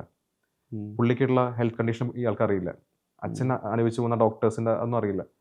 കാരണം അങ്ങനെ അത് എവിടെയോ ഒരു പോയിന്റ് കട്ടായിട്ടുള്ള, അപ്പൊ അതിനകത്ത് ഇൻസ്പയർ ചെയ്തിട്ടുണ്ടാവും ചിലപ്പോൾ എഴുതുമ്പോഴേ. അപ്പോൾ അങ്ങനെയുള്ള ആൾക്കാർക്ക് അവർ ഒന്നിക്കാൻ തോന്നിയാൽ രസമല്ലേ. അതായത് ഈ ഡെത്ത് എന്നുള്ള സാധനം പോലെ തന്നെയാണ്. ഇപ്പൊ മരണം എന്നുള്ള അൾട്ടിമേറ്റ് റിയാലിറ്റിയാണ്. അപ്പോൾ എന്തിനാണ് വെറുതെ എനർജി എടുത്തിട്ട് വഴക്കുണ്ടാക്കി നിൽക്കുന്നത് എന്നുള്ളത്. ശരിക്കും എനിക്കറിയുന്ന 2-3 പേരുണ്ട്. അവരെന്നോട് വലിയ ഇഷ്ടമുള്ള ആൾക്കാരാണ്. എപ്പോഴും ഏതോ കാരണത്തല്ല, അവർ കഷ്ടപ്പെട്ട് എന്നോട് കഷ്ടപ്പെട്ട് പിണങ്ങി ജീവിക്കുകയാണ്. അത് ഭയങ്കര എനർജി കൺസ്യൂമിങ് ആണ്. പിണക്കം ഹാൻഡിൽ ചെയ്ത് മെയിൻറ്റെയിൻ ചെയ്ത് കൊണ്ടുപോകുന്നുള്ളത് ഭയങ്കര പണിയാണ്. അപ്പോൾ അതിനേക്കാൾ ഏറ്റവും എളുപ്പം അളിയാ എന്തൊക്കെയുണ്ടെന്ന് പറഞ്ഞ് പോട്ടെ എന്ന് പറഞ്ഞാൽ അവിടെ കഴിഞ്ഞു. അപ്പോൾ അങ്ങനെ ഇത് അഡ്രസ് ചെയ്യുന്നുണ്ട് ഈ സിനിമ. പിണങ്ങി കഷ്ടപ്പെട്ട് ഈഗോ കാണിച്ച് കുറെ 40 കൊല്ലം കഴിഞ്ഞ് ചത്തുപോയിട്ട് കാര്യമില്ലല്ലോ. അപ്പോൾ അത് ബ്രേക്ക് ചെയ്താലുണ്ടാവുന്ന ബ്യൂട്ടി ഭയങ്കരമാണ്. ഞാൻ ആക്ച്വലി കുറെ നാട്ടിൽ മിണ്ടാത്തതോടെ ഞാൻ മിണ്ടിയിട്ട് ഒരു ഫ്രണ്ട്ഷിപ്പ് ഓപ്പൺ ചെയ്തിട്ടുണ്ട്. അപ്പൊ അവിടെ നമ്മൾ എന്തിനാണ് വെറുതെ 10 വർഷം ഒറ്റ വാക്കുകൊണ്ട് അലിഞ്ഞു പോയി 10 വർഷത്തെ. അപ്പൊ അങ്ങനെ നമ്മുടെ ലൈഫിൽ ഉണ്ടായിട്ടുള്ള പല എക്സ്പീരിയൻസും ഇതിനകത്ത് റീയൂസ് ചെയ്തിട്ടുണ്ട്. ഡൽഹിയിൽ പറയുന്നുണ്ട് life is too short for all these nonsense പറയുന്നുണ്ട്. അപ്പോൾ അവൾക്ക് പറയാൻ അവള് ചത്തുപോയതാണല്ലോ. അപ്പോൾ അത് ശരിക്കും റിയൽ ലൈഫിൽ വളരെ വാലിഡ് ആയ പോയിന്റ് ആണ്. ഈ കഷ്ടപ്പെട്ട് ഞാൻ നമ്മുടെ ഫ്രണ്ടിന്റെ ഒരു റിലേറ്റീവ് കപ്പിള് പ്രായമുള്ളവരാണ്. അവർ 40 വർഷമായിട്ട് മിനിമലാണ് മിണ്ടുന്നത്. പ്രായമായി, പക്ഷെ ബേസിക് സംസാരം മാത്രമേ ഉള്ളൂ. അവർ യൂസ്ഡ് ആയി. അപ്പൊ കണ്ടീഷൻ ഉണ്ടാവും. ഒരു ഡിപ്രഷൻ പേഷ്യന്റ് പോലെയാണ്. പിന്നെ ഞാൻ ഡിപ്രഷൻ വന്നിട്ടുള്ളതാണ്. അപ്പൊ എനിക്ക് അറിയാൻ പറ്റും ഡിപ്രഷൻ വന്നു കഴിഞ്ഞാൽ നമ്മൾ കണ്ടീഷൻ ഉണ്ടാവും, മിണ്ടാതിരിക്കും മാക്സിമം. പിന്നെ അത് ഒരു സുഖം കിട്ടും. ഏറ്റവും ഇഷ്ടം മിണ്ടായിരിക്കലാണ്, സംസാരിക്കാൻ ഉള്ള എഫേർട്ട്. അങ്ങനെ കണ്ടീഷൻ ആയി പോയ പല കപ്പിളും ജീവിക്കുന്നുണ്ട് പലപ്പോഴും. ബേസിക് കാര്യം മാത്രം പറഞ്ഞ്, ഇപ്പോൾ ആ ചെക്കൊന്ന് ഒപ്പിട്ടു, കുളിച്ചോ ഇല്ല കുളിച്ചു, അങ്ങനെ മാത്രം പറഞ്ഞ് അങ്ങനെയുള്ള കുറെ ക്ലോസ് ആൾക്കാരുണ്ട്. അപ്പൊ ഇതൊക്കെ അതെ. അപ്പൊ ഇതൊക്കെ ഓപ്പൺ ചെയ്യണമെങ്കിൽ ശരിക്കും പറഞ്ഞ ഒരു നോർമൽ ടോക്ക് മതി. ഇതിൽ പ്രബേന്ദും അച്ഛനും തമ്മിൽ ഒരു കുഞ്ഞു ടോക്കിലാണ്, ഒരു ചിരിയിലാണ് അത് അലിയുന്നത്. അല്ലെങ്കിൽ ഞാൻ കാർ എടുത്തോട്ടെ ചോദിക്കുന്നതാണ് അലിയുന്നത്. ആ ഡയലോഗ് ശരിക്കും ബന്ധമേ ഇല്ല, പക്ഷെ നമ്മൾ ആൾക്കാരെ കണ്ടീഷൻ ഉണ്ടാക്കി. ഇതാണ് ഇഷ്യൂ. ഈ ഒരു നോട്ടാണ് അതെ. അപ്പൊ ഇത് ഒരാൾ എന്നോട് പറഞ്ഞു ഇത് ഭയങ്കര ക്രിഞ്ചാന്ന് പറഞ്ഞു. ഒരാളെ അറിയപ്പെടുന്ന ഒരു ഫിലിം മേക്കറാ പറഞ്ഞത് ക്രിഞ്ചായി പോയി. അപ്പോൾ എനിക്ക് തോന്നിയത് എനിക്ക് തോന്നിയത് ഇമോഷണലി ഹാൻഡിക്യാപ്ഡ് ആണ് അവർ. അവർക്ക് ആ വികാരം അനുഭവിക്കാനുള്ള ഭാഗ്യം ഉണ്ടാവില്ല. ചിലർക്ക് ലൈഫിൽ ക്ലോസ് സ്നേഹം കിട്ടാത്തവർക്ക് ഇത് ക്രിഞ്ച്, അവർ സത്യസന്ധത പറയാം, അത് ക്രിഞ്ചാണ് അവർക്ക്, അവരുടെ അനുഭവമാണ് പറയുന്നത്. അവർക്ക് അതിനകത്ത് ആ ഭാഗ്യം കിട്ടിയിട്ടില്ല. ഇപ്പൊ എനിക്ക് സ്നേഹമുള്ള ഒരു അച്ഛനും ഉണ്ടായിട്ടുണ്ട്. അപ്പൊ എനിക്ക് പലതും ക്രിഞ്ചല്ല. വിനീതിന് റൊമാൻസ് ചിലപ്പോ ദിവ്യയായിട്ട് ഭയങ്കര, അതുകൊണ്ട് വിനീതിന് റൊമാൻസ് എപ്പോഴും ഭയങ്കര ക്രിഞ്ചല്ല. അയാള് ഉള്ളിന്നാണ് അത് വരുന്നത്. അയാൾ അനുഭവിക്കുന്നതും അറിഞ്ഞതും ചുറ്റുവട്ടത്ത് കാണുന്നതും അതിലേക്ക് വരും. അതെ. ഇപ്പൊ അച്ഛൻ കുറെ സീൻസ് റിപ്പീറ്റ് എന്ന് പറയുന്നുണ്ട്. അച്ഛന്റെ കംഫർട്ട് സോൺ ആണത്. ഇപ്പൊ അതേ ക്രിഞ്ച് തന്നെയാണ് ഇപ്പൊ വില്ലന്മാരെ കൊല്ലുന്ന സിനിമ ഉണ്ടാക്കുന്നത്. ക്ലൈമാക്സിൽ വില്ലനെ കൊല്ലുന്ന എത്ര പടങ്ങൾ ഇപ്പൊ കൊട്ടിഘോഷിക്കുന്ന കുറെ പടങ്ങൾ നമുക്ക് നെയിം പോലും പറയാൻ പറ്റും. എനിക്ക് നോക്കുകയാണെങ്കിൽ ഞാൻ അതിൽ ഇൻട്രസ്റ്റിംഗ് ആയിട്ടുള്ള കുറെ ഫാക്ടേഴ്സ് ആണ്. പക്ഷെ ബാക്കിയെല്ലാം എനിക്ക് വൻ ക്ലിഷയാണ്. ഒരു വില്ലനെ കാണിച്ചു, രജിസ്റ്റർ ചെയ്തു, നമുക്കറിയാം ഇവൻ തട്ടാൻ പോകണം. ക്ലൈമാക്സിൽ കൊന്ന് പടം കഴിഞ്ഞു. പിന്നെ ക്ലൈമാക്സിൽ വില്ലനെ കൊന്ന എത്ര പടങ്ങൾ ഇപ്പൊ ബ്ലോക്ക് ബസ്റ്റേഴ്സ് ആണ്. എനിക്കത് ക്രിഞ്ചാണ്. ഒരേ സൊല്യൂഷൻ. അതെ. അതിനകത്ത് നമ്മൾ ക്രിഞ്ച് എല്ലാത്തിലും ഉണ്ട്.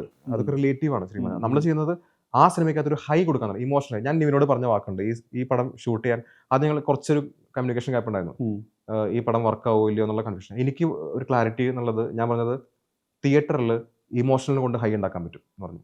നമുക്ക് ഒരു അടി കൊണ്ടോ അല്ലെങ്കിൽ ഒരു വൺ സൗണ്ട് കൊണ്ടോ ജേക്സ് വിജോയ് ബാക്ക്ഗ്രൗണ്ട് ഉണ്ടാക്കുന്ന ഒരു ഹൈ സിമ്പിൾ ഇമോഷൻ കൊണ്ട് ക്രിയേറ്റ് ചെയ്യാം. അത് വിൽ പുൾ ദ ഓഡിയൻസ് ഉള്ള സാധനം ഞാൻ പറഞ്ഞു അത് തന്നെ സംഭവിച്ചു എന്നുള്ളതാണ്. അപ്പോൾ അത് ഞാൻ പറയുന്നത് ചുമ്മാ പറയും, നമ്മളിപ്പോൾ കണ്ടിട്ടുള്ള ഫാസിലങ്ങളിലെ കണ്ടിട്ടുണ്ട് അച്ഛൻ്റെ അച്ചുവിൻ്റെ അമ്മയിൽ ഞാൻ കണ്ടിട്ടുണ്ട്. അച്ചുവിൻ്റെ അമ്മയിലെ ക്ലൈമാക്സ് ആണ് അതിന് ഹിറ്റാക്കിയ ഒരു ഘടകം. അവസാനം ഉർവശി ഒരു കുട്ടിയെ ദത്തെടുത്തുള്ള ഒറ്റ പോയിന്റിൽ കളക്ഷൻ വീണ്ടും കയറി. അപ്പോൾ അങ്ങനെ കുഞ്ഞു കുഞ്ഞു ടെക്നിക്കുകൾ, ഇപ്പോൾ ലൂസ് അടിക്കണം എന്നുള്ള പോയിന്റ് മഞ്ഞുമൽ ബോയ്സിൽ, മഞ്ഞുമൽ ബോയ്സ് ആലോചിച്ച് നോക്കും, അതിനകത്ത് ലൂസ് അടിക്കാന്ന് പറയുന്നില്ല, അതിൽ ബാസി വരുമ്പോൾ ആ പാട്ട് പ്ലേ ചെയ്യുന്നില്ല. ഈ രണ്ട് സാധനം കട്ട് ചെയ്താൽ കളക്ഷൻ 150 ഒതുങ്ങി. ആ 50 കോടി അത് മാത്രമല്ല നമ്മള് പലരും മഞ്ഞുമൽ എന്ന് പറയുന്നത് ഫീൽ ഗുഡ് ആണ്. അതെ അതെ അതെ അതെ. അത് ചിദംബരത്തിന്റെ ബുദ്ധിയാണ് അവിടെ ആ സാധനം പ്ലേസ് ചെയ്യാൻ തോന്നിയ ബുദ്ധി. അതാണ് അതിന്റെ ഹൈ 50 കോടി കയറ്റുന്നത്, 250 മേലെ കൊണ്ടുവന്നത്. അപ്പൊ ലോകയില് കല്യാണിയുടെ പല്ല് വരുന്ന പോയിന്റ് ഉണ്ട്, ഇന്റർവൽ പോയിന്റ്, ഫ്ലാഷ് ആ കുട്ടി ഓടുന്ന കട്ട്. ഞാൻ ഡൊമിനിക് വിളിച്ചു പറഞ്ഞു, എനിക്ക് ഏറ്റവും വർക്ക് ചെയ്ത് ക്ലൈമാക്സ് പോലല്ല, എന്റെ ഇന്റർവൽ പഞ്ചാണ് അതിന്റെ, അവിടെ ആൾക്കാർ മേലെ കയറി, പിന്നെ എല്ലാം ഓക്കെയാണ്. അപ്പൊ റൈറ്റിംഗിലും മേക്കിംഗിലും ഉണ്ടാവുന്ന ഹൈകളാണ് കൊടുക്കുന്നത്. 2018 ആൾക്കാർ കണക്ട് ചെയ്തത് ഈ പറഞ്ഞ പ്രളയം എന്നുള്ള വികാരം തന്നെയാണ് കണക്ട് ചെയ്തത്. അപ്പോൾ ഓരോ പടത്തിലും നമുക്ക് പലർക്കും അത് ക്രിഞ്ചായി തോന്നുമെങ്കിലും അതിനകത്ത് ഓരോ ഹൈ പോയിന്റ്സ് ഉണ്ടാവും. ഒരു 4-5 ഹൈ പോയിന്റ് കിട്ടിയ പടം ഹിറ്റാണ്. അതാണ് എനിക്ക് തോന്നിയിട്ടുള്ളത്. ഈ ഞാൻ പറയുന്നത് ഈ 100 കോടി കിട്ടിയ അല്ലെ 100 കോടി കളക്ഷൻ കിട്ടിയ സംവിധായകൻ ഒരു മീൻസ് ഇത് ഇനി കോടികൾ കൂടാൻ പോകുന്ന കളക്ഷൻ ഉള്ളത്, അതിലൊരു കോ പ്രൊഡ്യൂസർ കൂടിയാണ് അഖിൽ സത്യൻ ഫിലിംസ് ഉണ്ട്. എന്താണത് മറ്റേ പേഴ്സണൽ ഫീൽ എന്താ? 100 കോടി വേറൊരു ചെയർ ആണല്ലോ അത്. അതെ അതെ അതെ. അതായത് അത് റിയലി ഗ്രേറ്റ്ഫുൾ കേട്ടോ, അത് ഭയങ്കര ഭാഗ്യമാണ്, ലോട്ടറിയാണ്. പക്ഷേ അത് ഞാൻ ആലോചിക്കുന്നത് സീരിയസ്ലി ഞാൻ പറയണം, ആത്മാർത്ഥം പറയണം, ഇത് എനിക്ക് അറ്റാച്ച്മെന്റ് ആണ് സിനിമ പ്രൊഡക്ഷൻ എന്ന് പറയുന്നത്. പാച്ച് മുതൽ ഞാൻ പാർട്ട്ണറാണ് സിനിമയിൽ. അത് എൻ്റെ ഒരു ശരിക്കും പറഞ്ഞാൽ എനിക്കൊരു ശമ്പളം വാങ്ങിക്കാൻ പറ്റില്ല. കാരണം നമ്മൾ 3-4 വർഷം എടുത്തിട്ടാണ് ഇതിൻ്റെ ഒരു ഘടന ഉണ്ടാവുന്നത്. അങ്ങനത്തെ സാധനം ചുമ്മാ അക്കൗണ്ടിൽ പൈസ വന്നിട്ട് എഴുതി കൊടുക്കാൻ എനിക്ക് പറ്റില്ല. ഞാൻ ഹോൾഡ് ചെയ്യുന്ന റൈറ്റ്സ് ആണ് ഹോൾഡ് ചെയ്യുന്നത്. വരുമാനം ബോണസാണ്. വർക്കായ അതിന്റെ റിസ്ക് ആലോചിച്ച് നോക്കണം. അതായത് ഈ 2 പടങ്ങളിലും ഈ പടം ഫ്ലോപ്പ് ആണെങ്കിൽ എനിക്ക് കാര്യമായിട്ട് ഒന്നുമില്ല, എൻ്റെ അത്രയും നാളത്തെ അധ്വാനം വേസ്റ്റ് ആണ്. അപ്പോൾ പക്ഷേ വർക്കായാൽ കിട്ടുന്ന ബോണസ് എന്നുള്ളത് എൻ്റെ ക്ലാരിറ്റിക്കുള്ള ബോണസാണ്, കോൺഫിഡൻസിനുള്ളതാണ്. അപ്പോൾ അത് കൺവിക്ഷൻ ആണ്. അതെ അതെ. അപ്പോൾ ഈ സ്നേഹമാണ് അത് പുൾ ഓഫ് ചെയ്യുന്നത്. ഞാൻ ആക്ച്വലി ഇതിന്റെ ബിസിനസ് എനിക്ക് കുറെ ഡീൽ ചെയ്യാൻ പറ്റി.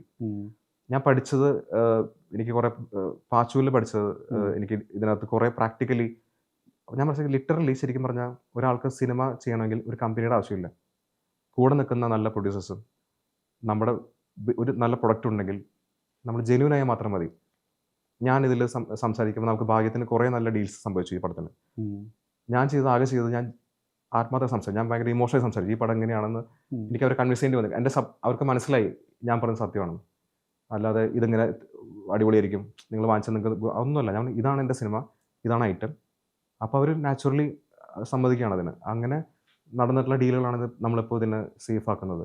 അപ്പോൾ ഒരു എക്സ്പീരിയൻസ് ഉള്ള സാധനമുണ്ട്. ഇപ്പോൾ എനിക്ക് മനീഷിന് പോലും പടം പ്രൊഡ്യൂസ് ചെയ്യാൻ പറ്റും. ബേസിക് ഒരു സിനിമ കൂടെ വന്നു കഴിഞ്ഞാൽ ഒരു പേപ്പറിൽ ഒരു സൈഡിൽ എഴുതാൻ പറ്റുന്ന ബിസിനസ് ഒരു പടത്തിന് വേണ്ടു. ആകെ 4-5 point: overseas market, OTT market, basic ആയിട്ടുള്ള അവിടെ ഇവിടെയുള്ള കുറച്ച് കാര്യങ്ങൾ. ഇത് പറയാൻ പറ്റുന്ന 1/2 മണിക്കൂർ മതി. പ്ലസ് നമ്മുടെ പ്രൊഡക്റ്റ് നന്നായാൽ ഇതെല്ലാം പ്ലേസ് ചെയ്യാൻ പറ്റും.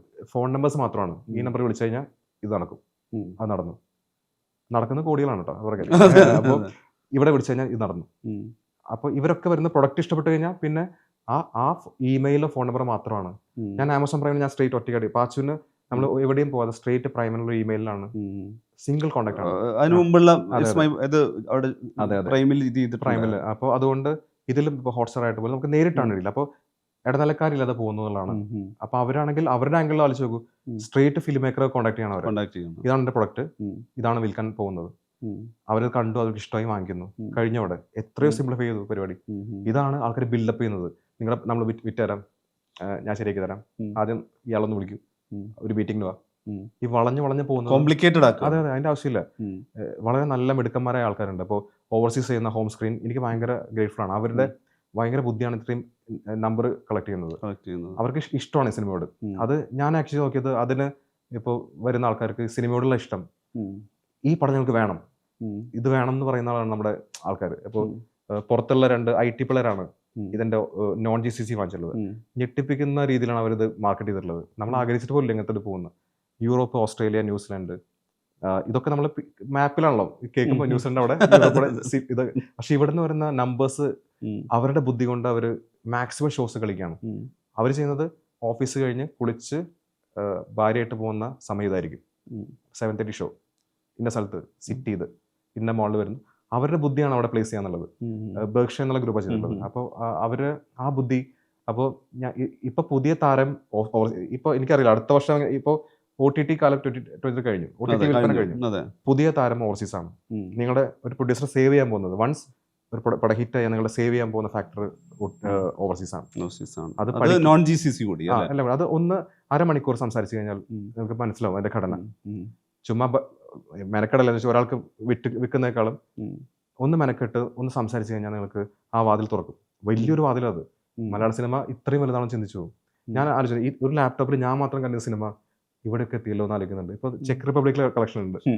അതൊരു ഇതല്ലേ, ഇപ്പം പ്രൊഡക്ഷൻ കൂടി ആയതുകൊണ്ട് ഇതിന്റെ എല്ലാം ട്രാക്കിംഗ് ഇതും കിട്ടുമല്ലോ. ചെക്ക് റിപ്പബ്ലിക് എന്നാണെങ്കിൽ ഓസ്ട്രേലിയ, അത് പുതിയ നമ്മൾ പേര് കേട്ടിട്ടുണ്ടാവാം, പക്ഷെ നമ്മൾ ട്രാവൽ ചെയ്തിട്ടുണ്ടോ അവിടെ ഇല്ലാത്തൊരു രാജ്യത്ത് നിന്ന് ആളുകൾ ഞങ്ങൾ ഇവിടുന്ന് നിന്നാണ് പടം കണ്ടത് എന്ന് പറയുമ്പോൾ OTTക്ക് അത് പോസിബിൾ ആയിരുന്നു. പക്ഷെ തിയേറ്റർ റിലീസിൽ അവിടെ കണ്ട് തിയേറ്റർ എക്സ്പീരിയൻസ് ചെയ്ത് ഞാൻ കഴിഞ്ഞ ദിവസം ഒരു നോൺ മലയാളിയുടെ അല്ലെങ്കിൽ നോൺ ഇന്ത്യന്റെ റീല് വരുന്നു. അത്തരം സംഗതി കൂടി ഒരു IT ഗൈഡ് ഫിലിം മേക്കർ ആകുമ്പോൾ അല്ലേ നമുക്ക് അത് ടെക്നോളജി ഹെൽപ്പ് ചെയ്യുന്നുണ്ടോ. ഒരു ഡാഷ്ബോർഡ് നമുക്ക് കിട്ടും, നമുക്ക് കാണാൻ പറ്റും റവന്യൂ. അല്ലെങ്കിൽ നമുക്ക് വാട്സപ്പ് പോലെ വാട്സപ്പിൽ കിട്ടുന്ന ബേസിക് എക്സൽ ഷീറ്റ് മതി. എക്സൽ ഷീറ്റ് അറിഞ്ഞാൽ ബിസിനസ് ചെയ്യാം. അതാണ് ഞാൻ പഠിച്ചത്. നമുക്ക് സ്റ്റാഫിന്റെ ആവശ്യമില്ല, നമ്മൾ തന്നെ മതി. പിന്നെ നന്നായിട്ട് സപ്പോർട്ട് ചെയ്യുന്ന പ്രൊഡ്യൂസർ ഉണ്ടെങ്കിൽ അപ്പൊ നമ്മൾ അവരുടെ കൂടി സിനിമ അവരുടെ അൾട്ടിമേറ്റ്ലി അവരാണ് ഇത് ഇറക്കുന്നത്. ഞാൻ ഇത്രയും ഒരു ഫോർച്യൂണാണ് വന്നിട്ടുള്ളത്, പക്ഷെ അതിന്റെ അൾട്ടിമേറ്റ് അവർക്കാണ് അവകാശപ്പെടുന്നത്. കാരണം അവരാണ് ഒരാഴ്ച മുമ്പ് വരെ ഇത്രയും 17 കോടി എയറിലാണ്. അത് വാഷ് ആണെങ്കിൽ വാഷ് ഔട്ടാണ്, കാരണം വേറെ OTT പോലും ഇല്ല നമുക്ക്. അപ്പൊ അത്രയും റിസ്ക് എടുത്ത് ധൈര്യത്തോടെ രാജീവ് മേനൻ, രാജീവ് കുമാർ രണ്ടുപേരാണ് ആദ്യമായിട്ടാണ് അവർ സിനിമ ചെയ്യുന്നത്. അവർക്ക് ഒന്നുമില്ല, അവർ നിങ്ങളുടെ സിനിമ ഉണ്ടാക്കി ചെറിയ സീനിൽ വന്നു പോയിട്ടുണ്ടല്ലോ. അതെ അവര് വന്നിട്ട് ഞാൻ ശ്രദ്ധിച്ച ഒരു സീനില് ഇവര് പൂജ നടത്തുന്നത്, അതായത് ഫണ്ണി സീനിന് അവരുടെ ബ്രാൻഡ് തന്നെ വിട്ടു. അതെ. അപ്പൊ അവരുടെ ട്രസ്റ്റ് ഉള്ളതുകൊണ്ട് എനിക്ക് ശരിക്കും ഒരു ഫാമിലി പോലെ ആവുന്നുള്ളത്. ആദ്യമായിട്ട് പ്രൊഡക്ഷൻ കമ്പനി ഫാമിലി ആയിട്ട് പറഞ്ഞത് ആക്ടേഴ്സ് പോലെ തന്നെ നോർമലി സംഭവിക്കില്ല. കാരണം അതുകൊണ്ട് അടിയില്ല. അതായത് എല്ലാ ഡിപ്പാർട്ട്മെന്റും ഒറ്റക്കെട്ടാണ്. പ്രൊഡ്യൂസർ, ക്യാമറ ഡിപ്പാർട്ട്മെന്റ്, ആർട്ട്, സാധാരണ അവിടെ ഇവിടെയായിട്ട് കുത്തിയിരിപ്പുണ്ടാവും. ഒന്നുമില്ല, എല്ലാവരും നമ്മുടെ സിനിമ നമുക്ക് ഉണ്ടാക്കണ്ടേ നല്ലതാണ്. അപ്പോൾ നിവിനായിട്ട് ഞാൻ ഇടയ്ക്ക് ഒരു കുഞ്ഞ് കൺഫ്യൂഷൻ ആയതുകൊണ്ട് പോലും എന്നോട് ഇവർ പറഞ്ഞത് നിങ്ങളുടെ സിനിമയാണ്, നിങ്ങൾ ഇത് ഉണ്ടാക്കൂ, സോൾവ് ചെയ്യൂ, പ്രശ്നം സോൾവ് ചെയ്തിട്ട് ഉണ്ടാക്കൂ. അവരാണ് ഇൻവെസ്റ്റ് അപ്പോൾ അതിൽ പരം ധൈര്യമില്ല, നമുക്ക് വേണ്ട, പിന്നൊന്നും വേണ്ട. അപ്പോൾ ഈ കാലത്ത് എനിക്ക് തോന്നുന്നു ഈ ഒപ്പിക്കുന്ന പ്രൊഡ്യൂസേഴ്സിന് കുറച്ച് പണിപ്പെടും. കാരണം തട്ടിക്കൂട്ടി പ്രോജക്റ്റ് ഉണ്ടാക്കാം, അവിടെ നിന്ന് പൈസ വലിക്കാം. അവരുടെ കാലം കുറച്ച് പണിയാണ്. കാരണം ഇനി OTT ഇല്ല. ഇനി 90s 70s പോലെയാണ്. അതായത് കയ്യിൽ പൈസയുള്ള അത്യാവശ്യം സോഫ്റ്റ് ആയിട്ടുള്ള സ്ട്രോങ് ആയിട്ടുള്ള പ്രൊഡ്യൂസേഴ്സിനാണ് ഇനി നിലനിൽപ്പുള്ളൂ. അത്യാവശ്യം ഇൻവെസ്റ്റ് ചെയ്തിട്ട് അപ്പൊ അവർ ചെയ്യുന്നത് പിന്നെ കഥ നോക്കണം, മേക്കേഴ്സ് നോക്കണം, ആക്ടേഴ്സ് നോക്കണം, കുറച്ച് പണിയെടുക്കും. മറ്റേത് ഒരു പ്രൊജക്ട് തട്ടിക്കൂട്ടിയിട്ട് ഷോർട്ട് കട്ടുകളില്ല.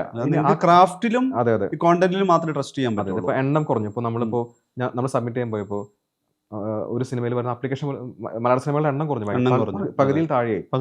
അത് നല്ലതാണ് ശരിക്കും പറഞ്ഞത്. കാരണം ഈ ചവർ പടങ്ങൾ കുറഞ്ഞു. നിങ്ങൾക്ക് റിസ്ക് എടുത്തിട്ടാണ് വന്നത്.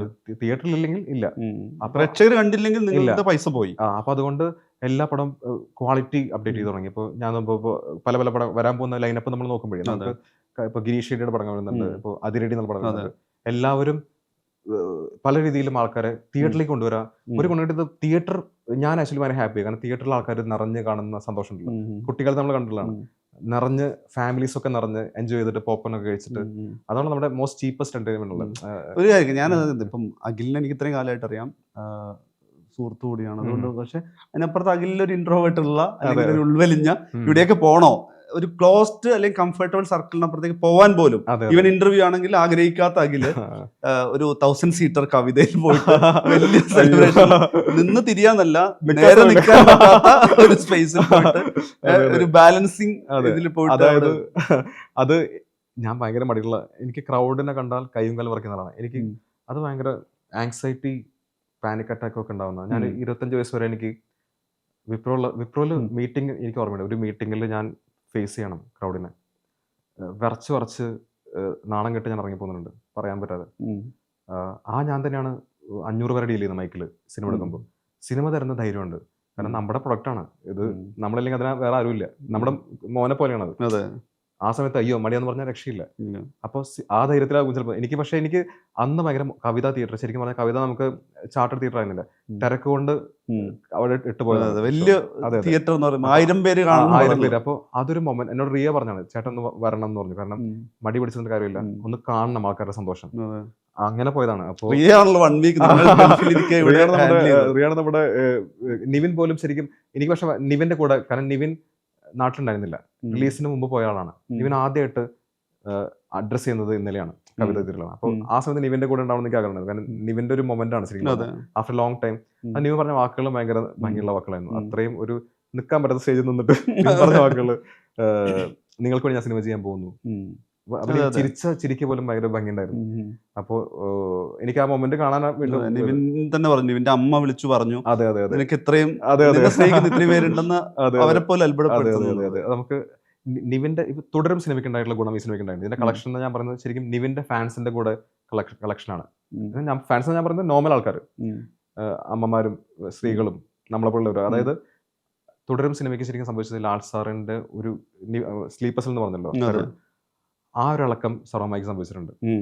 അത് സ്നേഹം, നമ്മുടെ വീട്ടിലെ പയ്യന്റെ പടമാണല്ലോ, നന്നായിട്ടുണ്ടല്ലോ പോണ്ടേ. ട്രെയിലർ പോലും നിങ്ങൾ ഇറക്കാത്ത പടത്തിനാണ് ട്രെയിലർ ഇല്ല. അത് അപ്പോൾ ആ പ്രൊമോഷൻ കാര്യമായിട്ട് എനിക്ക് മനീഷിന് പേളിയുടെ മാത്രം കൊടുത്തു, രണ്ടേ ഇന്റർവ്യൂ ഉള്ളൂ, പേളിയുടെ മനീഷിന് മാത്രം.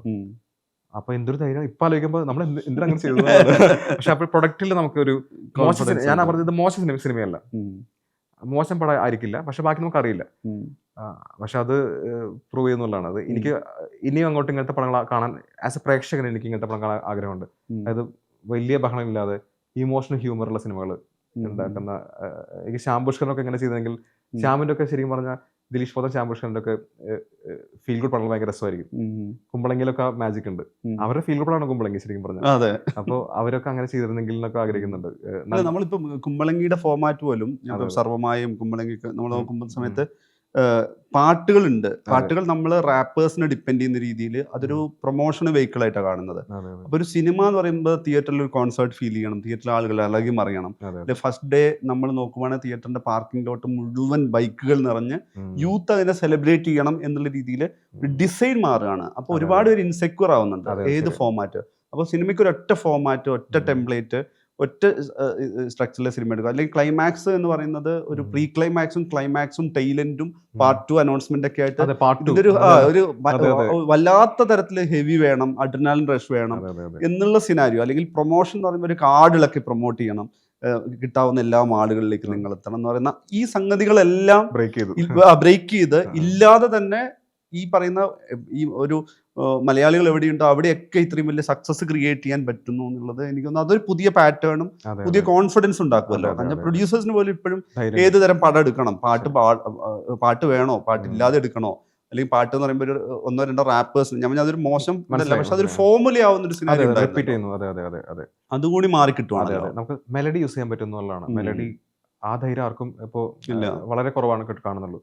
അപ്പോ ഞാനിപ്പോ ജോൺ പോൾ ജോർജിന്റെ പുതിയ പാട്ട് കേട്ടു, അത് സന്തോഷമായി. കാരണം മെലഡി ഭയങ്കരമായിട്ട് പുള്ളി, അതുപോലെ മെലഡികൾ കൊണ്ടുള്ള സിനിമ നമ്മൾ കണ്ടു കുറെ, ലാൽ ജോസും അച്ഛനും ഫാസിനും ഒക്കെ. അപ്പോൾ ഈ പടത്തിൽ അതിന് മെലഡി വേണമെന്ന് ആഗ്രഹം ഉണ്ടായിരുന്നു. എനിക്ക് ആക്ച്വലി ലിപ്സിംഗ് പാട്ട് വേണമെന്ന് ആഗ്രഹം ഉണ്ടായിരുന്നു. കാരണം നമുക്ക് പേടിയാണല്ലോ, നമ്മൾ ക്ലാസ് ചെയ്യാണല്ലോ, നമ്മൾ ചെയ്യില്ല, അതൊക്കെ ചീപ്പ് എന്ന് പറഞ്ഞാൽ. പക്ഷെ എനിക്ക് ലിപ്സിംഗ്, ഞാൻ മണി സാർ ചെയ്തിട്ടുണ്ട്, ഗൗതം സാർ ചെയ്തിട്ടുണ്ട്. അപ്പൊ അങ്ങനത്തെ ഒരു ലിപ്സ്, ഇത് പ്രേതമാണല്ലോ, അപ്പൊ ലോജിക്കില്ല, ഇതെപ്പോഴും ചെയ്യാൻ പറ്റില്ല, പ്രേതത്തിന് എന്തായാലും ചെയ്യാലോ. പ്രേതം പാടണം എന്ന് ആഗ്രഹം ഉണ്ടായിരുന്നു, അതാണ് ലിപ്സിംഗ്. വൃന്ദ മാസ്റ്റർ വരുന്നത്, മാസ്റ്റർ ഭയങ്കര ഇൻപുട്ട് ഭയങ്കരമായിട്ട് എനിക്ക് കലാമണ്ഡലം അതൊരു ഹുക്ക് വിഷ്വലായി. മ്യൂസിക് പാർട്ടിലല്ലാതെ തന്നെ വരുന്നു, അവർ ബ്രേക്ക് ചെയ്യുന്നു. അതെ അതെ അതെ, ജസ്റ്റിന്റെ ഭയങ്കര രസമുള്ള, എനിക്ക് കുട്ടികളുടെ പാടുന്ന കോറസ് ആണത്. അത് ക്ലാസിക്കൽ മ്യൂസിക് ആണ്. ഡൽഹിയിലും ഭയങ്കര ഫീൽ ആയിട്ട് പാടുന്ന പെൺകുട്ടിയുടെ അത് ബ്രേക്ക് ചെയ്തിട്ട് മൃദംഗവും ക്ലാസിക്കലായിട്ടുള്ള ബീറ്റാണ്. അപ്പോൾ എനിക്ക് കലാമണ്ഡലം, ഞാൻ പണ്ട് വിപ്രോയിൽ വർക്ക് ചെയ്യുമ്പോൾ ഞാൻ കോയമ്പത്തൂർ ബസ് ഇറങ്ങിയിട്ട് അവിടെ നിന്ന് പോകുമായിരുന്നു. AC ബസ് കോയമ്പത്തൂർ പറയുള്ളൂ. അത് കഴിഞ്ഞ് നമ്മൾ KSRTC കയറിയിട്ട് അന്തിക്കാട് തൃശ്ശൂർ പോകും. ആ യാത്രയിൽ ഈ ഏരിയ എത്തുമ്പോൾ ഞാൻ ഇങ്ങനെ നോക്കിയിരിക്കും കലാമണ്ഡലം. ഭയങ്കര രസമാണ്, അകത്തുള്ള വിഷ്വലും കാടും മരങ്ങളും. അപ്പോൾ ഈ പാട്ട് ഷൂട്ട് ചെയ്യണമെങ്കിൽ കലാമണ്ഡലം ഷൂട്ട് ചെയ്യാൻ ആഗ്രഹമുണ്ട്. ആകെ 33 സെക്കൻഡേ ഉള്ളൂ, 33 സെക്കൻഡാണ് കാണുന്ന ഷോട്ട്. അവിടെ പക്ഷേ മാസ്റ്റർ അതിനുവേണ്ടി ചെന്നൈയിൽ നിന്ന് വന്നു. നമുക്ക് നമ്മുടെ പ്രൊഡ്യൂസറുടെ മകളാണത് അറിയിച്ചത്. അവളാണ് ആദ്യം കളിക്കുന്നത്. അവൾ അവിടുത്തെ MA സ്റ്റുഡൻ്റ് ആണ്. അപ്പോൾ ഭയങ്കര ഒരു ഫീലാണ്. എനിക്ക് പറഞ്ഞറിയിക്കാൻ പറ്റാത്ത ഒരു വികാരമായിരുന്നു. പക്ഷെ അതിൽ സ്റ്റോറിയിൽ മാറ്റർ ഉണ്ട്.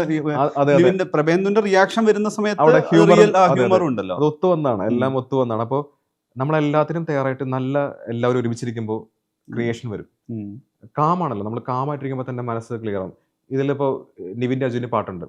ആ പാട്ടൊന്നും സ്ക്രിപ്റ്റഡ് അല്ല. ഞാൻ എഴുതിയിട്ടുള്ളത് അവർ പൂജ പാട്ട് കഴിഞ്ഞു, പിന്നെ നെക്സ്റ്റ് സീനിലേക്ക് പോയി. പക്ഷെ ഈ പൂജ പാട്ട് എങ്ങനെ ഷൂട്ട് ചെയ്യുന്ന അറിയില്ലല്ലോ. അപ്പൊ ജസ്റ്റിന്റെ പാട്ട് കേട്ടാണ് എങ്ങനെ ഇത് ഉണ്ടാക്കുന്നത്. ഞാൻ ചുമ്മാ അറിയുമ്പോ പടക്കക്കടന്ന് കണ്ടു ഒറ്റപ്പാലത്ത്. ഇവിടെ പൂജ ചെയ്താലോ, അപ്പൊ തീ കത്തിക്കാൻ പറ്റില്ല, അപ്പൊ പടക്കകൾ കിട്ടി. അതിന്റെ തൊട്ടടുത്ത് തന്നെ ജിമ്മ് കണ്ടു. അപ്പൊ ഞാൻ കാറിൽ കണ്ടപ്പോ കണ്ട കാഴ്ച രണ്ട് സ്റ്റോറി മാറി. അതുപോലെ അന്തിക്കാട് ആ സമയത്ത് അപ്പുറത്തൊരു വീട് പണി സമയത്ത് JCB ഉണ്ടായിരുന്നു. അപ്പൊ JCB പൂജ ചെയ്യാലോ ആലോചിച്ചു. അപ്പോൾ അൽത്താഫ പറഞ്ഞത് അതിൽ കയറ്റിരുത്തെന്ന് പറഞ്ഞു. അതാണ് ശ്രദ്ധിക്കുന്നത്. അപ്പോൾ ഇതിനാണ് ഫോളോ ചെയ്യുന്നത്. അപ്പൊ നമ്മള് അത് പക്ഷെ മ്യൂസിക് ആണ്. എനിക്ക് മ്യൂസിക് കട്ട് ചെയ്യാൻ ഭയങ്കര ഇഷ്ടമാണ്. മ്യൂസിക്കിൽ ജസ്റ്റ് നമ്മള് കഥ പറഞ്ഞാണ് മ്യൂസിക് ഉണ്ടാക്കുന്നത്. ഇവിടെ സംഭവിക്കും. ഇപ്പോൾ തിങ്കൾ പോയി എന്നുള്ള പാട്ട് ഞാൻ പറയുന്നത്, ആദ്യം ഉമ്മച്ചി TV കാണുന്നു, ഒരു കുട്ടി നോക്കുന്നു, പിന്നെ ചപ്പാത്തി വരുത്തുന്നു, അവളെ കാണുന്നു, അവരൊരുമിച്ച് നിൽക്കുന്നു, കട്ടു രസമുള്ളൊരു ദർഗ. അത് പറയുമ്പോൾ തന്നെ ജസ്റ്റിൻ ചാർജ്ഡായി. ഒരു മെലഡി തുടങ്ങി കട്ടു സൂഫിയാണ് വരുന്നത്. കട്ടു തിരിച്ച് അവരുടെ മൊമെന്റ്സ്. അപ്പൊ ഇങ്ങനെ പറയുമ്പോൾ ജസ്റ്റിൻ അതായത് ഈ ഷൂട്ട് സ്ക്രിപ്റ്റിന് വേണ്ടി തിങ്കൾ പൂവിന് ഉണ്ടാക്കിയുള്ള ഒരു ഇമെയിൽ ഉണ്ട്. തിങ്കൾ പൂവിന് ജസ്റ്റിൻ ഈ പറഞ്ഞു ഇമെയിൽ ഞാൻ പറഞ്ഞു. തിങ്കൾ പൂവിനുള്ള മ്യൂസിക്കൽ ഇമെയിൽ ഉണ്ട് എൻ്റെ. പാർട്ട് 1 ഉമ്മച്ചി gets close to Nidhi, part 2 the dargah bit, part 3 more closer scenes. ഇങ്ങനെയൊക്കെ എഴുതിയിട്ട് പുള്ളി അത് നോക്കിയിട്ടാണ് വായിക്കുന്നത്. അപ്പൊ അതിന്റെ ഗുണം ഉണ്ടായിട്ടുണ്ട്. അപ്പൊ ഞാൻ ആ പാട്ട് ശരിക്കും സിനിമയ്ക്ക് വേണ്ടിയിട്ടുള്ള മ്യൂസിക്. അതെ. അപ്പോൾ ചില സമയത്ത് ഭയങ്കര ധൈര്യം തരും. ആ പാട്ട് ശരിക്കും പറഞ്ഞാൽ 6 മിനിറ്റ് ആണ്. ശരിക്കും അത് വളരെ കൂടുതലാണ്. 1 മിനിറ്റ് നമ്മൾ 3 മിനിറ്റിലേക്ക് ഇപ്പോഴത്തെ സിനിമയിൽ ചുരുങ്ങാണ്. 2 ചരണം ഉണ്ട് അതിനകത്ത്. 2 ചരണം 2 ട്യൂണാണ്. അതിന്റെ ചാലഞ്ച് എന്ന് പറയുന്നത് അത് ജസ്റ്റിൻ പാടിയിട്ടാണ് എപ്പോഴും നമുക്ക് തയ്യാറ്. ജസ്റ്റിന്റെ വോക്കൽ കോഡ് ഭയങ്കര സ്കെയിലാണ്. ആദ്യം ബോംബെ ജസ്റ്റ് ചെയ്യുന്ന പാടിയില്ല. എൻ്റെ ഇപ്പോഴും മാമിന്റെ ട്രാക്ക് ഉണ്ട്. അത് പക്ഷെ പുള്ളിക്കാരിക്ക് ചരണം പാടാൻ പറ്റിയില്ല, ആ സ്കെയിൽ മാറിപ്പോയി. വേറെ 2 സിംഗേഴ്സ് ട്രൈ ചെയ്തു. ഞാൻ ഇൻസ്റ്റാഗ്രാമിൽ നിന്ന് കണ്ട ഒരു കുട്ടീനെ ട്രൈ ചെയ്തു, അത് വർക്ക് ആയില്ല. വേറെ ചെന്നൈന്ന് ആനമിയാണ് അവസാനം വരുന്നത്. ആനമിക്ക് പോലും നമ്മൾ ബോംബെയിൽ ട്രൈ ചെയ്ത് പാടാൻ പറ്റിയില്ല. പക്ഷെ ലാസ്റ്റ് ആനമി പാടി കഴിഞ്ഞപ്പോൾ ഞാൻ ചുമ്മാ സ്റ്റേറ്റ് ഔട്ടാണല്ലോ ജസ്റ്റ് പറഞ്ഞു. അപ്പോൾ പക്ഷെ സ്റ്റേറ്റ് ഔട്ട് കിട്ടി. അപ്പോൾ എനിക്ക് ശരണിട്ടപ്പോ ഒരു കാണിപ്പോയിരുന്ന പുതിയ 100 കോടി അപ്പൊ എനിക്ക് കാണിപ്പുരി പടത്തിലുണ്ടോ പോയത്. വേറൊന്നുണ്ടല്ലോ, ഒരു വർഷം തന്നെ എനിക്ക് തോന്നുന്നത് ഏത് ഇൻഡസ്ട്രിയെ സംബന്ധിച്ചുള്ള ഒരു അപൂർവതയായിരിക്കും അച്ഛനും മകനും 100 കോടി കടത്തിയ ഒരു വർഷം എന്നുള്ളത്. ഞാൻ പറഞ്ഞത് ഒരു പോസിറ്റീവ് ഇതിൽ തന്നെ പറയാം. കാരണം വെച്ച് കഴിഞ്ഞാൽ മുതിർന്ന സംവിധായകരെ സംബന്ധിച്ചോളം അവർ ക്രാഫ്റ്റിന്റെ കാര്യത്തിൽ, തിയേറ്റർ സക്സസിന്റെ കാര്യത്തിൽ ചിലപ്പോഴൊക്കെ ഈ ടേസ്റ്റ് തിരിച്ചറിയപ്പെടാത്ത പോകുന്നുണ്ട്. മോഹൻലാലിനെ വെച്ചിട്ട് ഹൃദയപൂർവ്വം എന്ന് പറയുന്നൊരു സക്സസ്, അതിൽ അഖിലാണ് അതിന്റെ കഥാബീജം ഉണ്ടാക്കുന്നത്. അഖിലിന്റെ പടം സക്സസ് ആവുന്നു എന്നുള്ളത് രണ്ടും നിങ്ങൾ അന്തിക്കാട്ട് വീട്ടിലിരുന്നിട്ട് എഴുത്ത് തുടങ്ങുന്ന, എഴുത്താലോചിക്കുന്ന സിനാരിയോ ആണ്. ഒരു പേഴ്സണൽ ഹാപ്പിനെസ് എങ്ങനെയാണ് ഈ സിനിമ ഉണ്ടാക്കുന്ന ഒരുപാട് ഫീഡ്ബാക്ക് അടക്കമുള്ള ഒരു സാധനമുണ്ടല്ലോ. അച്ഛൻ കണ്ടോ എന്നുള്ള ചോദ്യത്തിന് ഉറപ്പായുള്ളത് അമ്മ സിനിമ കണ്ടിട്ട് എന്ത് പറഞ്ഞു കൂടി അറിയാൻ. അമ്മയ്ക്ക് പണ്ട് മുതലേ ഉള്ള ഒരേ ഒരു കാര്യം, പ്രൊഡ്യൂസറുടെ പൈസ തിരിച്ചിടണം, അത്രേ ഉള്ളൂ. നമുക്ക് പേരൊന്നും അമ്മയ്ക്ക് വിഷയമല്ല. മുടക്കിയ ആളുടെ പൈസ തിരിച്ചു കിട്ടിയാൽ അമ്മ ഹാപ്പിയാണ്. അപ്പോൾ അമ്മയ്ക്ക് അത് മാത്രം അമ്മയ്ക്ക് ചിന്തിക്കുന്നുള്ളൂ. അച്ഛൻ്റെ എൻ്റെ ആയാലും അത് ഇപ്പോഴും അതിനൊരു മാറ്റമില്ല. നമുക്ക് കൊള്ളാം, നല്ല സിനിമയാണ്, അത്ര അതിലൊതുങ്ങി. പക്ഷെ അമ്മയുടെ മൊത്തം റിലീഫ് പ്രകടമാവും. അത് ഭയങ്കര സംഭവമാണ്. അപ്പോൾ ഫാമിലി വാച്ച് ആണല്ലോ അവരായി പോയി കണ്ടു.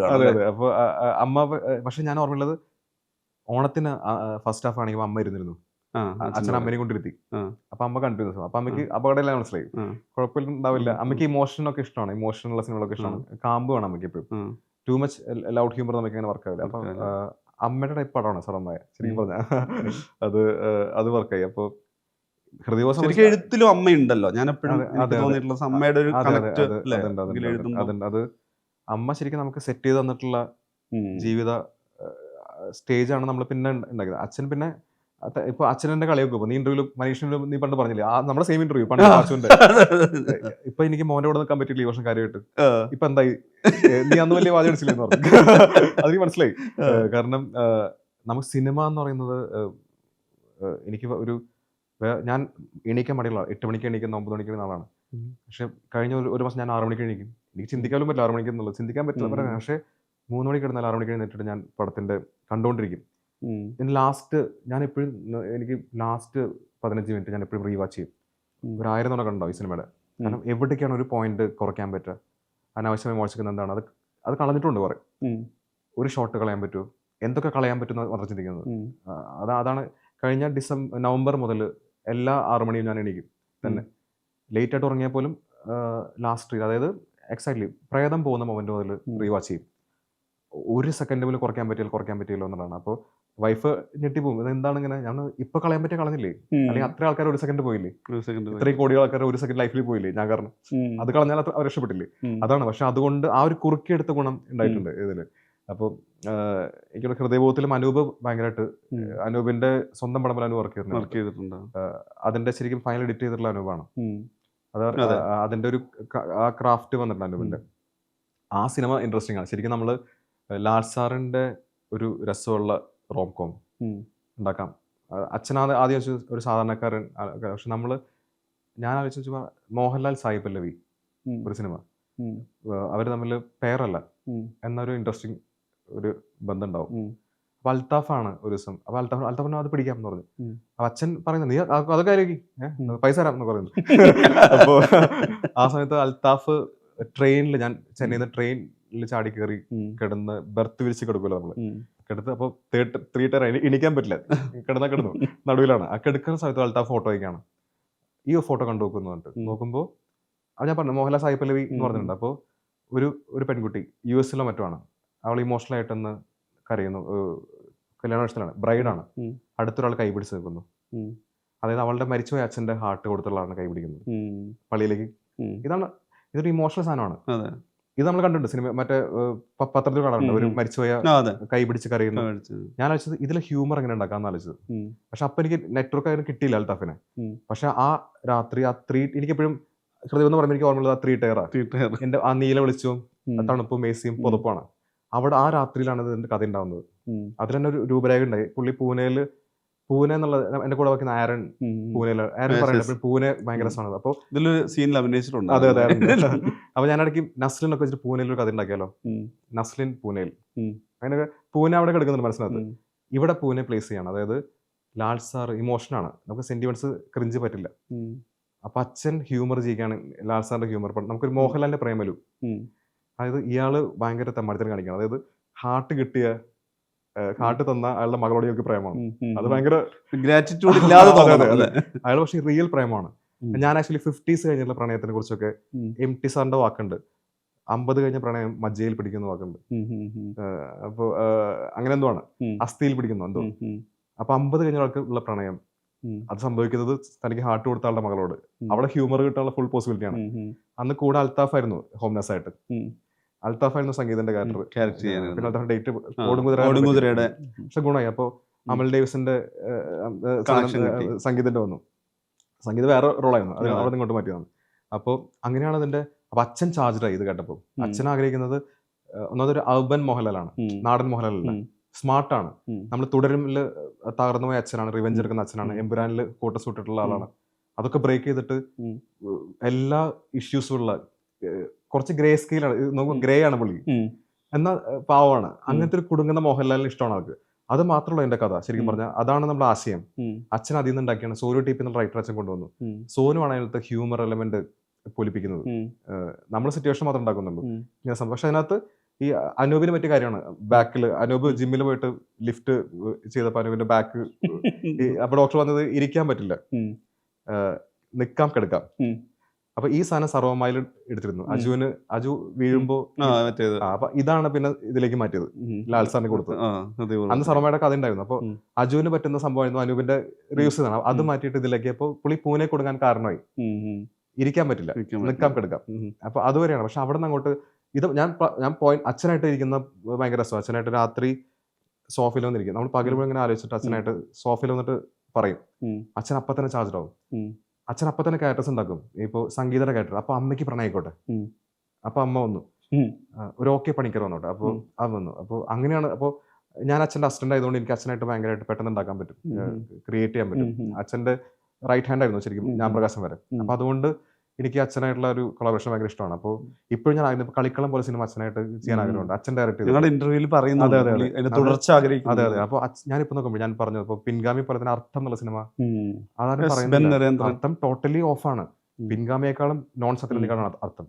കൊലപാതകങ്ങളും വില്ലനും എന്നാൽ ഇയാളുടെ പഞ്ച് ഡയലോഗ് ഉണ്ട്, ഞാൻ തന്നെയാണ് ആരാച്ചാരും എന്നൊക്കെ പറയുന്ന ടോട്ടൽ പിൻഗാമിയേക്കാളും ശരിക്കും ഒരു ഡോസ് കൂടിയ മൾട്ടി ജോണർ പടമാണ്. ഇങ്ങനെ മാറി മാറി പോകുന്ന. അതെ. അപ്പോൾ എനിക്ക് അച്ഛനും മമ്മൂട്ടിയുള്ള കോമ്പിനേഷൻ ഭയങ്കര ഇഷ്ടമാണ്.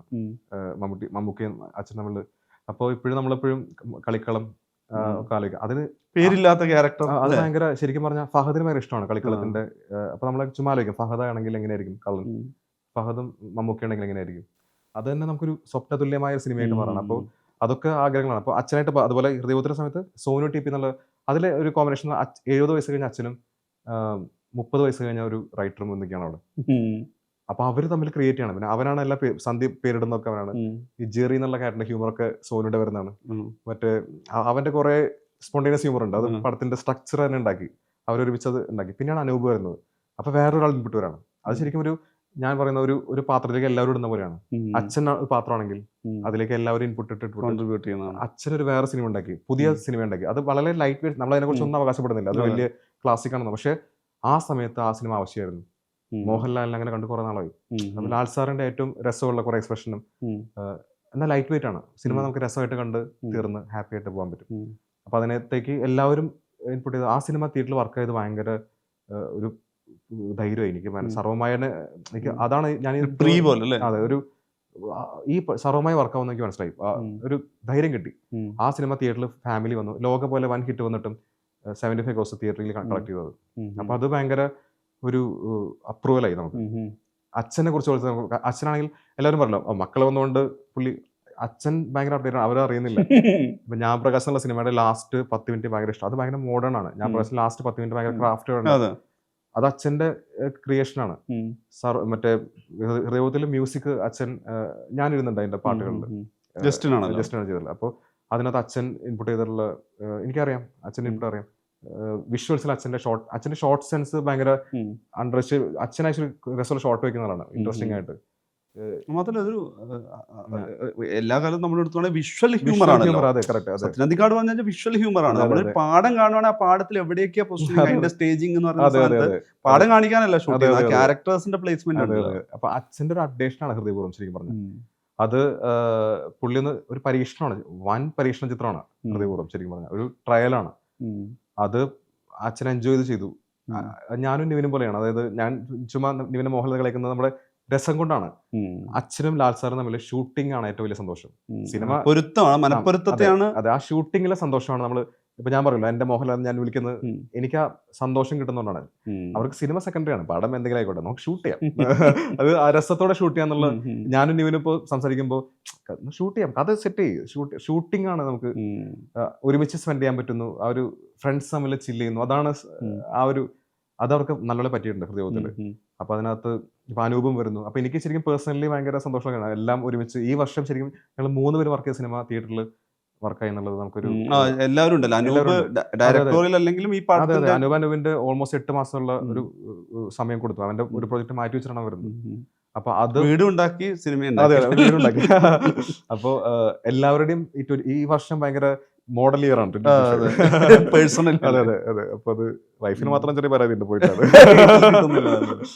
ഒരു കാര്യം കൂടി ഉണ്ടല്ലോ, ഇപ്പം ഈ സിനിമയുടെ ഫീഡ്ബാക്ക് എന്ന് പറയുന്ന സമയത്ത് ഞാൻ മനസ്സിലാക്കുന്നത്, അങ്ങനെ ഒരു സത്യനന്ദിക്കാടിന്റെ മകനാണെങ്കിലും ഇൻഡസ്ട്രിയെ സംബന്ധിച്ചോളം ഞാൻ പിന്നെ അഖിലാണെന്ന് പറഞ്ഞ് പുതുതായി പരിചയപ്പെടുന്നവരാണ് പലപ്പോഴും. നിങ്ങൾ അങ്ങനെ ലൊക്കേഷനിൽ കൂടുതൽ പോയിട്ടുള്ളവരല്ല, അപൂർവം കല്യാണങ്ങളിൽ ഇവരെ പോയി കാണുന്നു എന്നല്ലാതെ ഈ പറയുന്ന ഒരു സിനിമ അല്ലെങ്കിൽ സെലിബ്രിറ്റി സർക്കിളുമായിട്ട് അങ്ങനെ കണക്റ്റഡ് ആയിട്ടുള്ള ആളല്ല അഖില്. എന്നാൽ ഇതിൽ വരുന്ന ഒരു ഫീഡ്ബാക്ക് ഭയങ്കര എക്സ്ട്രാ ഓർഡിനറി ആയിരിക്കുമല്ലോ. ഞാൻ പറഞ്ഞ എനിക്കറിയാം മമ്മൂക്ക ഇതിൽ കണക്റ്റഡ് ആയിരുന്നു, പ്രിയൻ സാറിന്റെ ഫീഡ്ബാക്ക് ഉണ്ടായിരുന്നു. എന്തായിരുന്നു ഇത് കഴിഞ്ഞത്? ഭയങ്കര സ്വപ്നതുല്യമാണ്. അതായത് മമ്മൂക്ക അച്ഛനെ വിളിച്ചെന്ന് പറഞ്ഞു. മമ്മൂക്ക ഭയങ്കര ഹാപ്പി ആയിട്ട് ഇതിന്റെ റൈറ്റിങ്ങിനെ പറ്റി പറഞ്ഞു, ഇതിന്റെ മേക്കിംഗ് പറ്റി പറഞ്ഞു. മമ്മൂക്ക പറഞ്ഞ വാചക അച്ഛനോട് എന്റെ വോയിസ് നോട്ട് എനിക്ക് പറയാൻ പറ്റുന്ന, പക്ഷെ പറയാൻ കുഴപ്പമില്ല. പുള്ളി പറഞ്ഞത് അവന്റെ സിനിമ ഒരു മുള്ളു പോലും കളയാതെ ഞാൻ കഴിച്ചു. അത് ഭയങ്കര പോയിറ്റിക് ആണ്. നമുക്ക് ഭയങ്കരമായിട്ട് സംസാരിക്കുന്നത് നല്ല രസമായിട്ട് പുള്ളി കമ്മ്യൂണിക്കേറ്റ് ചെയ്യും. പ്രസംഗം പോലും ഭയങ്കര രസമാണ്. ഒരു അതൊരു ലിറ്ററേച്ചറാണ്. ഒരു മുള്ളു പോലും കളയാൻ ഞാൻ കഴിച്ചു. അത് ഭയങ്കര എനിക്ക് ഭംഗിയായിട്ട് തോന്നി. ഹരിഹര സാർ പറഞ്ഞ ഒരു വാചകമുണ്ട്. അതും ഇവരൊക്കെ പോയറ്റിക് ആയിട്ട് ഞാൻ ആലോചിക്കുക. ഇവര് എന്തൊരു റിച്ച് ആണ് ലിറ്ററേച്ചറിൽ നിന്ന് ആലോചിക്കുക. കാരണം അല്ലാത്തവർക്ക് ഇങ്ങനെ ഉണ്ടാക്കാൻ പറ്റില്ല. സാറ് പറഞ്ഞത്, ഹരിഹര സാറിന് പറയുന്നത്, അപ്പോൾ പുള്ളി പറയുന്നത്, വഴി തെറ്റിപ്പോയ മലയാള സിനിമയെ നീ കൈ പിടിച്ച് വീട്ടിലേക്ക് കൊണ്ടുവന്നു. അപ്പോൾ അതൊരു ലിറ്ററേച്ചറാണ്. അപ്പോൾ അത് നമുക്ക് അവര് ഇപ്പോൾ യേശുദാസ് സാറ് US സിനിമ ഓടുന്നു എന്ന് അറിഞ്ഞു എന്ന് പറഞ്ഞിട്ട് എന്നെ സിദ്ദിഖ് വിളിച്ചു പറഞ്ഞു, ദാസേട്ടൻ വിളിച്ചു, എടാ സത്യന്റെ മോൻ്റെ പടം നന്നായി പോകുന്നുണ്ടല്ലോ, ഇവിടെ എല്ലാവരും കാണുന്നുണ്ട്, US ഭയങ്കര നന്നായിട്ട് പോകുന്നുണ്ട്. അപ്പോൾ ആ സന്തോഷം ഷെയർ ചെയ്യുന്നു. അപ്പോൾ ഇവരൊക്കെ സന്തോഷം ഷെയർ ചെയ്യാൻ വേണ്ടി വിളിക്കുകയാണ്. അത് നമുക്ക് ഭയങ്കര, എനിക്ക് ഇവരൊന്നും പരിചയമില്ല. ഞാൻ പല കോണിൽ നിന്നുള്ള, അതെ, ഞാൻ മമ്മൂക്കിനെ ഞാൻ കണ്ടിട്ട് പോലും ഇല്ല, കുറച്ച് കണ്ടിട്ടുള്ളൂ, അടുത്ത് പോലും പോയിട്ടില്ല, എനിക്ക് പേടിയാണ്. അപ്പോൾ ഇവരൊക്കെ ഇതിനെപ്പറ്റി പറയുന്നു എന്നുള്ളത് ആസ് എ ഫിലിം മേക്കർ നമുക്ക് ഭയങ്കര വാലിഡേഷനാണ്. പക്ഷേ അപ്പോൾ പേടിയുണ്ട്, അടുത്ത പടം ഇനി ഇവർ കാണുമല്ലോ എന്നുള്ള പേടിയുണ്ട്, അത് നന്നാക്കണമല്ലോ എന്നുള്ളൊരു പേടിയുണ്ട്. പക്ഷെ എന്നാലും പ്രിയനങ്ങൾ എന്നെ വിളിച്ചിട്ടുണ്ട്. പ്രിയനങ്ങൾ വിളിച്ചിട്ട് അത് ഭയങ്കര സന്തോഷമായി എനിക്ക്. പ്രിയനങ്ങൾ പറഞ്ഞു, ഒരു ലിസിയും ഞാനും ഈ സിനിമ കാണാൻ ആഗ്രഹിക്കുന്നുണ്ടെന്ന് പറഞ്ഞു. അപ്പോൾ ഞങ്ങൾ ഒരുമിച്ച് കാണാൻ പോകുന്നു സിനിമ. അപ്പോൾ പേഴ്സണലി സന്തോഷമുള്ള കാര്യമാണത്. അതായത് ഇവർ ഒരുമിച്ചിരുന്ന സിനിമ, ആ സിനിമ എൻ്റെ സിനിമ എന്നുള്ളത് അതിലും വലിയ സന്തോഷമാണ്. അത് കണ്ടു ഞങ്ങൾ എന്നെ വിളിച്ചു. അപ്പോൾ ലിസി മാം എന്നെ വിളിച്ചിരുന്നു. അപ്പോൾ ഇതെല്ലാം നമുക്ക് ഒരു സിനിമ കൊണ്ട് കിട്ടുന്ന സൗഭാഗ്യങ്ങളാണ്. അപ്പോൾ ഞാൻ ഭയങ്കര ഗ്രേറ്റ്ഫുൾ ആണ്. അപ്പോൾ നമുക്ക് കാലാകാലം ഓർത്ത് വയ്ക്കാൻ പറ്റുന്ന കുറേ ഓർമ്മകൾ ഈ സിനിമ തന്നിട്ടുണ്ട്. അത് പോസ്റ്റ് തിയേറ്ററിക്കൽ, അത് തന്നെയാണ് ഒരു ഫിലിം മേക്കറുടെ ഏറ്റവും വലിയൊരു സമ്പാദ്യം എന്ന് പറയുന്നത്. അവസാനമായിട്ട് ചോദിക്കുകയാണെങ്കിൽ, ഇപ്പോൾ ഒരു രണ്ടാമത്തെ സിനിമയിലാണ് ഒരാളുടെ body of work, craft proven ചെയ്യുക എന്നുള്ളത്. ഇപ്പോൾ രണ്ടാമത്തെ സിനിമയിലാണ് ആ വിധത്തിൽ തിയേറ്ററിനെല്ലാം സെലിബ്രേറ്റ് ചെയ്യുന്ന രീതി സക്സസ് ആവുന്നു. അതിൻ്റെ ഒരു പോസ്റ്റ് തിയേറ്ററിക്കൽ ഡീല്, OTT അടക്കമുള്ള എല്ലായിടത്തും നോക്കിയാൽ ഏറ്റവും സർപ്രൈസിങ് ആയ ഫാക്ടർ വരുന്നു. നമ്മളിപ്പോഴും പറയാറുണ്ട്, ഒരു ആക്ടറിനെ കുറിച്ച് പറയുന്ന സമയത്ത് ഒരു 2 ഡിജിറ്റിലേക്ക് ഒരു ആക്ടറിനെ കിട്ടുക, OTT എന്നൊക്കെ പറയുന്നതാണ് ഏറ്റവും സർപ്രൈസ് ഫാക്ടർ. നമ്മൾ ഇവിടെ മോഹൻലാൽ ദുൽഖറിന്റെ കാര്യം പറഞ്ഞ പോലെ. അപ്പം അതിനെല്ലാം സാറ്റിസ്ഫാക്ടറി ആയിട്ടുള്ള സിനിമയിലേക്ക് വരുന്ന സമയത്ത് അഖിൽ ഇതിൻ്റെ ഒരു കോ പ്രൊഡക്ഷൻ സ്വഭാവത്തിൽ കൂടിയാണ് സിനിമയെ കാണുന്നത്, അല്ലെങ്കിൽ അതിൽ ആ റിസ്ക് കൂടി എടുക്കണം എന്നുള്ള രീതിയിലാണ്. അപ്പം ഇനി എടുക്കുന്ന സിനിമ എന്ന് പറയുന്ന സമയത്ത് ഇപ്പം ഓൾറെഡി അടുത്ത സിനിമയെ കുറിച്ചുള്ള ഏതാണ്ട് ഐഡിയ എനിക്ക് അറിയാവുന്നതുകൊണ്ട് ആ സിനിമയെ കുറിച്ച് ചോദിക്കുന്നില്ല. എന്നാൽ പോലും ഇനി അങ്ങോട്ട് എടുക്കുന്ന സിനിമ എന്നുള്ള രീതിയിൽ അവിടെ പറയുന്ന ഒരു ഹാപ്പിനെസ്, കംഫർട്ട് എന്ന് പറയുന്ന സാധനം ബ്രേക്ക് ചെയ്യുന്നതിൽ റിസ്ക്കും ഉണ്ട്, നിങ്ങളുടെ കംഫർട്ടും പോകും അതിനകത്ത്. എന്ത് തരം സിനിമയിലേക്കാണ്? കാരണം വെച്ചാൽ ഉറപ്പായും മലയാളത്തിലുള്ള ഒരു ഫിലിം മേക്കർ സക്സസ് ആയി കഴിഞ്ഞാൽ ആദ്യം കോൾ വരുന്നത് അതർ ലാംഗ്വേജ്, ഹിന്ദിയിലെടുക്കാമോ, തമിഴിലെടുക്കാമോ, തെലുങ്കിലെടുക്കാമോ എന്നുള്ളത്. കാരണം കേരളത്തിന് പുറത്ത് ജോലി ചെയ്തുകൊണ്ട് ഭാഷാപരമായ പരിമിതി ഉണ്ടാവില്ല. എന്താണ് ഇനി അങ്ങോട്ടുള്ള ഒരു അതിലൊരു പ്ലാൻ ഉണ്ടോ? കുറച്ച് നല്ല നമ്മളെ സന്തോഷിപ്പിക്കുന്ന കുറച്ച് ഓഫേഴ്സ് വന്നിട്ടുണ്ട് പുറത്തുനിന്ന്. പക്ഷെ അത് നമുക്ക് സന്തോഷമുണ്ടെങ്കിലും അകത്ത് മലയാള സിനിമ ചെയ്യാൻ ഭയങ്കര കൊതിയാണ്. നമ്മുടെ ഭാഷ, അറിയുന്ന ഭാഷയിൽ വൃത്തിയായിട്ട് സിനിമ ചെയ്ത് കഴിഞ്ഞാൽ അത് റീച്ച് ചെയ്യട്ടെ എന്ന് മാത്രം ആഗ്രഹിക്കുന്നു. അപ്പോൾ ഇപ്പോൾ എനിക്ക് നിവിൻ്റെ കൂടെ വർക്ക് ചെയ്യാനുള്ളൊരു കംഫർട്ട് ഞാൻ ഇടയ്ക്ക് ചിന്തിക്കാം, നമ്മളിപ്പോൾ ഇത് ബ്രേക്ക് ചെയ്യാം, റിപ്പീറ്റ് ചെയ്യണ്ട, 2 വർഷം കഴിഞ്ഞിട്ട്. പക്ഷേ ഇപ്പോൾ ഉള്ള സന്തോഷം ഞാൻ അനുഭവിച്ചിട്ടുണ്ട്. ഈ സന്തോഷം കൊണ്ട് ഞാൻ പറയില്ല, ഒരു ഹാപ്പി ആയിട്ട് തമാശ പറയുമ്പോൾ നിവിൻ പറഞ്ഞ ഡയലോഗാണ് ഏറ്റവും ഇമോഷണൽ ഡയലോഗ് സിനിമയിൽ. അപ്പോൾ ഇപ്പോൾ ഞങ്ങൾക്കുള്ള റാപ്പോ ഒരു ബന്ധമുണ്ടല്ലോ, ആ ബന്ധം കൊണ്ടുണ്ടാവുന്ന വേറൊരു സിനിമ, സർവമായ പോലെ അല്ലാത്ത, പാച്ച് പോലെ അല്ലാത്ത, എനിക്ക് നിവിൻ്റെ അജുവിൻ്റെയും കെമിസ്ട്രി ഇഷ്ടമാണ്. ഞാൻ ആദ്യമായിട്ട് കണ്ട് എക്സ്പീരിയൻസ് ചെയ്തിട്ടുള്ള, അച്ഛനോട് വർക്ക് ചെയ്യുന്നെങ്കിലും ഒരു ആർട്ടിസ്റ്റ് കോംബോ, അച്ഛൻ ശ്രീനങ്ങളോട് ഒക്കെ, ലാൽ സർ, ഞാനൊരു കോംബോ ഇതുവരെ കണ്ടിട്ടില്ല. ഇപ്പോൾ പാച്ചുലാണെങ്കിൽ പോലും ഫഹദും അൽത്താഫാണ്, ഒരു പുതിയ കോംബോ ആണ്, എല്ലാം പുതിയ കോംബോ ആണ്. അപ്പോൾ അച്ഛനോട് വർക്ക് ചെയ്യുമ്പോൾ എല്ലാം പുതിയ കോംബോ ആണ്. അപ്പോൾ ആദ്യമായിട്ട് നമ്മൾ അത്ഭുതപ്പെടുത്തിയ കോംബോ നിവിൻ അജു തന്നെയാണ്. അത് സത്യമാണ്, പരമമായ സത്യമാണ്. മലയാളത്തിലെ ഏറ്റവും നല്ല കോംബോ ഇപ്പോൾ എക്സിസ്റ്റിംഗ് അവർ മാത്രമാണ്. അപ്പോൾ അവർ വെച്ചിട്ട് ഒരു പൊടി, ഒരു നമുക്ക് ഒരു, ഞാൻ പറഞ്ഞ ജവാനി ആലുവ ദിവാനി എന്ന് പറയുന്നത്, അതായത് ഒന്ന് എക്സ്പീരിയൻസ് ചെയ്യാൻ പറ്റുന്ന കുറച്ചുകൂടി ലൗഡായിട്ടുള്ള സിനിമ. ഇപ്പോൾ ഈ ക്രിഞ്ച് പരാതി പറയാതിരിക്കാൻ വേണ്ടിയിട്ട്, അപ്പോൾ രസങ്ങൾ മാത്രമുള്ള സിനിമ, അതിനകത്ത് മിനിമൽ ആയിട്ടുള്ള ഇമോഷൻ ഉണ്ടാവും, പക്ഷെ ഒരു 80% രസങ്ങൾ മാത്രമുള്ള. അപ്പോൾ ഞാനപ്പോൾ തന്നെ ചുമ്മാ ഇതൊക്കെ നമുക്ക് ആഗ്രഹം മാത്രമാണ്, ആർക്കൊന്നും അറിയില്ല. പക്ഷെ നിവിനും അജുവും അൽത്താഫും രസമുള്ള ഫീമെയിൽ ആക്ട്രസും ഓൾറെഡി നമുക്ക് അറിയുന്ന ഒരു ആക്ട്രസാണ്, പേര് പറയാൻ പറ്റില്ല. പക്ഷെ അപ്പോൾ ഈ 4 പേരെയും ഞാൻ ആക്ച്വലി ആലോചിച്ച് തുടങ്ങി. അപ്പോൾ നിവിൻ്റെ ഗുണം വെച്ചാൽ നിവിൻ്റെ കൂടെ ഹ്യൂമർ ചെയ്യാൻ പറ്റുന്ന ഒരു നായിക ഉണ്ടെങ്കിൽ നിവിൻ അസലായിട്ട് ഇംപ്രൂവൈസ് ചെയ്യും. റിയയിൽ ഞാൻ അനുഭവിച്ചു, റിയയുടെ സെൻസ് ഓഫ് ഹ്യൂമർ ഭയങ്കര ഹെൽപ്പ് ചെയ്തിട്ടുണ്ട്. അപ്പോൾ ഹ്യൂമർ ചെയ്യാൻ പറ്റുന്ന നായികയും നിവിനും ആയിട്ടൊരു എനിക്ക് പോസ്റ്റ് 30 റൊമാൻസ് എന്നുള്ള സാധനം അത് എക്സ്പ്ലോർ സിനിമയിൽ അങ്ങനെ കണ്ടിട്ടില്ല. 30 കഴിഞ്ഞിട്ട് ഇപ്പൊ പുതിയ തലമുറയിൽ കല്യാണം എന്നുള്ള വലിയ സംഭവമല്ലല്ലോ, ആർക്കും അത് മസ്റ്റ് അല്ല. ഒരു ഓപ്ഷൻ കല്യാണം കഴിപ്പിക്കുക എന്നുള്ളത് ഒരു സിനിമയുടെ സ്ഥിരം അതെ തീമാകുക അതെ എന്നുള്ള പ്രശ്നമുണ്ട്. അതെ അതെ. അപ്പൊ കല്യാണം അല്ലാതെ അപ്പോൾ കുറെ പേര് ഇപ്പോൾ എനിക്കറിയുന്ന കുറെ ഫ്രണ്ട്സ് എല്ലാം സിംഗിൾ ആണ്, അവർ ഹാപ്പിലി സിംഗിൾ ആണ്, അതുകൊണ്ടൊരു ബുദ്ധിമുട്ടുമില്ല. ഫീമെയിൽ കുട്ടികളായ പോലെ അവർ ഫിനാൻഷ്യലി ഇൻഡിപെൻഡന്റ് ആണെങ്കിൽ എനിക്ക് തോന്നുന്നൊരു നല്ല ജോലി ഉണ്ടെങ്കിൽ അതാണ് ഫസ്റ്റ് പാർട്ട്ണർ ഒരു പെൺകുട്ടിക്ക്. ആദ്യ പാർട്ട്ണർ എന്നുള്ളത് നല്ല ജോലിയാണ്, ഫിനാൻഷ്യൽ ഇൻഡിപെൻഡൻസ് ആണ് ആദ്യത്തെ പാർട്ട്ണർ. സെക്കൻഡ് ആണ് ഒരു മെയിൽ കമ്പാനിയൻ, അതുപോലെ മതി ശരിക്കും പറഞ്ഞാൽ. അപ്പോൾ അങ്ങനെയുള്ളൊരു കാലത്തുള്ളൊരു കഥ പറയണമെന്ന് ആഗ്രഹമുണ്ട്. ഒരു 30 പകുതിയുള്ള ഒരു നായകനും നായികയും അവിടെ പ്രണയം എക്സ്പ്ലോർ ചെയ്ത് കഴിഞ്ഞാൽ എന്തായിരിക്കും. അപ്പോൾ റൊമാൻറ്റിക് സിനിമയാണല്ലോ അഞ്ച്, പക്ഷെ അതിനകത്ത് അജു അൽത്താഫ് കോംബോ എനിക്ക് ഭയങ്കര ഇഷ്ടമാണ്. അതിനകത്ത് ഇപ്പോൾ എനിക്ക് ഏസ്തെറ്റിക് കുഞ്ഞമ്മണ്ടല്ലോ അരുൺ, അവനെ ഭയങ്കര ഇഷ്ടമാണ്. അവൻ ഭയങ്കര രസമുള്ള, ഇതിലും ഭയങ്കര രസമുള്ള അവൻ പ്രേതത്തിന്റെ സ്ഥിരം കമ്പാനി. അതെ അതെ, അത് പെർഫോം മറ്റേ ഇത് ശത്രുത ശത്രുത. അതുപോലെ ആക്ടേഴ്സിനെ വെച്ചിട്ട് കഥ കളിക്കുമ്പോൾ ഇപ്പോൾ ആനന്ദകൃഷി നല്ല ഇതിലും ആനന്ദിനെ വെച്ചിട്ട്, അപ്പോൾ ഇവരൊക്കെ ഞാൻ കളിക്കുന്നപ്പോൾ അച്ഛന്റെ സെയിം ടെക്നിക്കാണ്, സെയിം കോപ്പി പേസ്റ്റ് അച്ഛന്റെ ലോകം ക്രിയേറ്റ് ചെയ്യണം. നമുക്കറിയുന്ന നന്നായി പണിയറിയുന്ന ഫ്രണ്ട്സിനെ വെച്ചിട്ട് രസമുള്ള വേറെ സിനിമ ഉണ്ടാക്കുക. അച്ഛനും ബാക്ക് ടു ബാക്ക് ആണല്ലോ. ഇപ്പൊ അച്ഛൻ ചിന്തിക്കുകയാണ് നാടുകാറ്റ് കഴിഞ്ഞിട്ട് ബ്രേക്ക് ചെയ്യാം, ലാൽ വേണ്ടതൊക്കെ ആണെങ്കിൽ നമുക്ക് മറ്റേ പടങ്ങളൊന്നും വരില്ല, കിട്ടില്ല. അപ്പൊ അച്ഛൻ അതിൽ കണ്ടിന്യൂ ചെയ്ത് പോയ പോലെ എനിക്കൊരു കംഫർട്ട് സോൺ ഉണ്ടായിരുന്നു ഞാൻ മനസ്സിലാക്കിയിട്ടുണ്ട്. അപ്പൊ അതൊന്ന് ട്രൈ ചെയ്യണമെന്നുണ്ട്, കിട്ടുകയാണെങ്കിൽ കിട്ടി എന്നുള്ള സാധനമാണ്. എന്തായാലും ഗംഭീര. Thank you.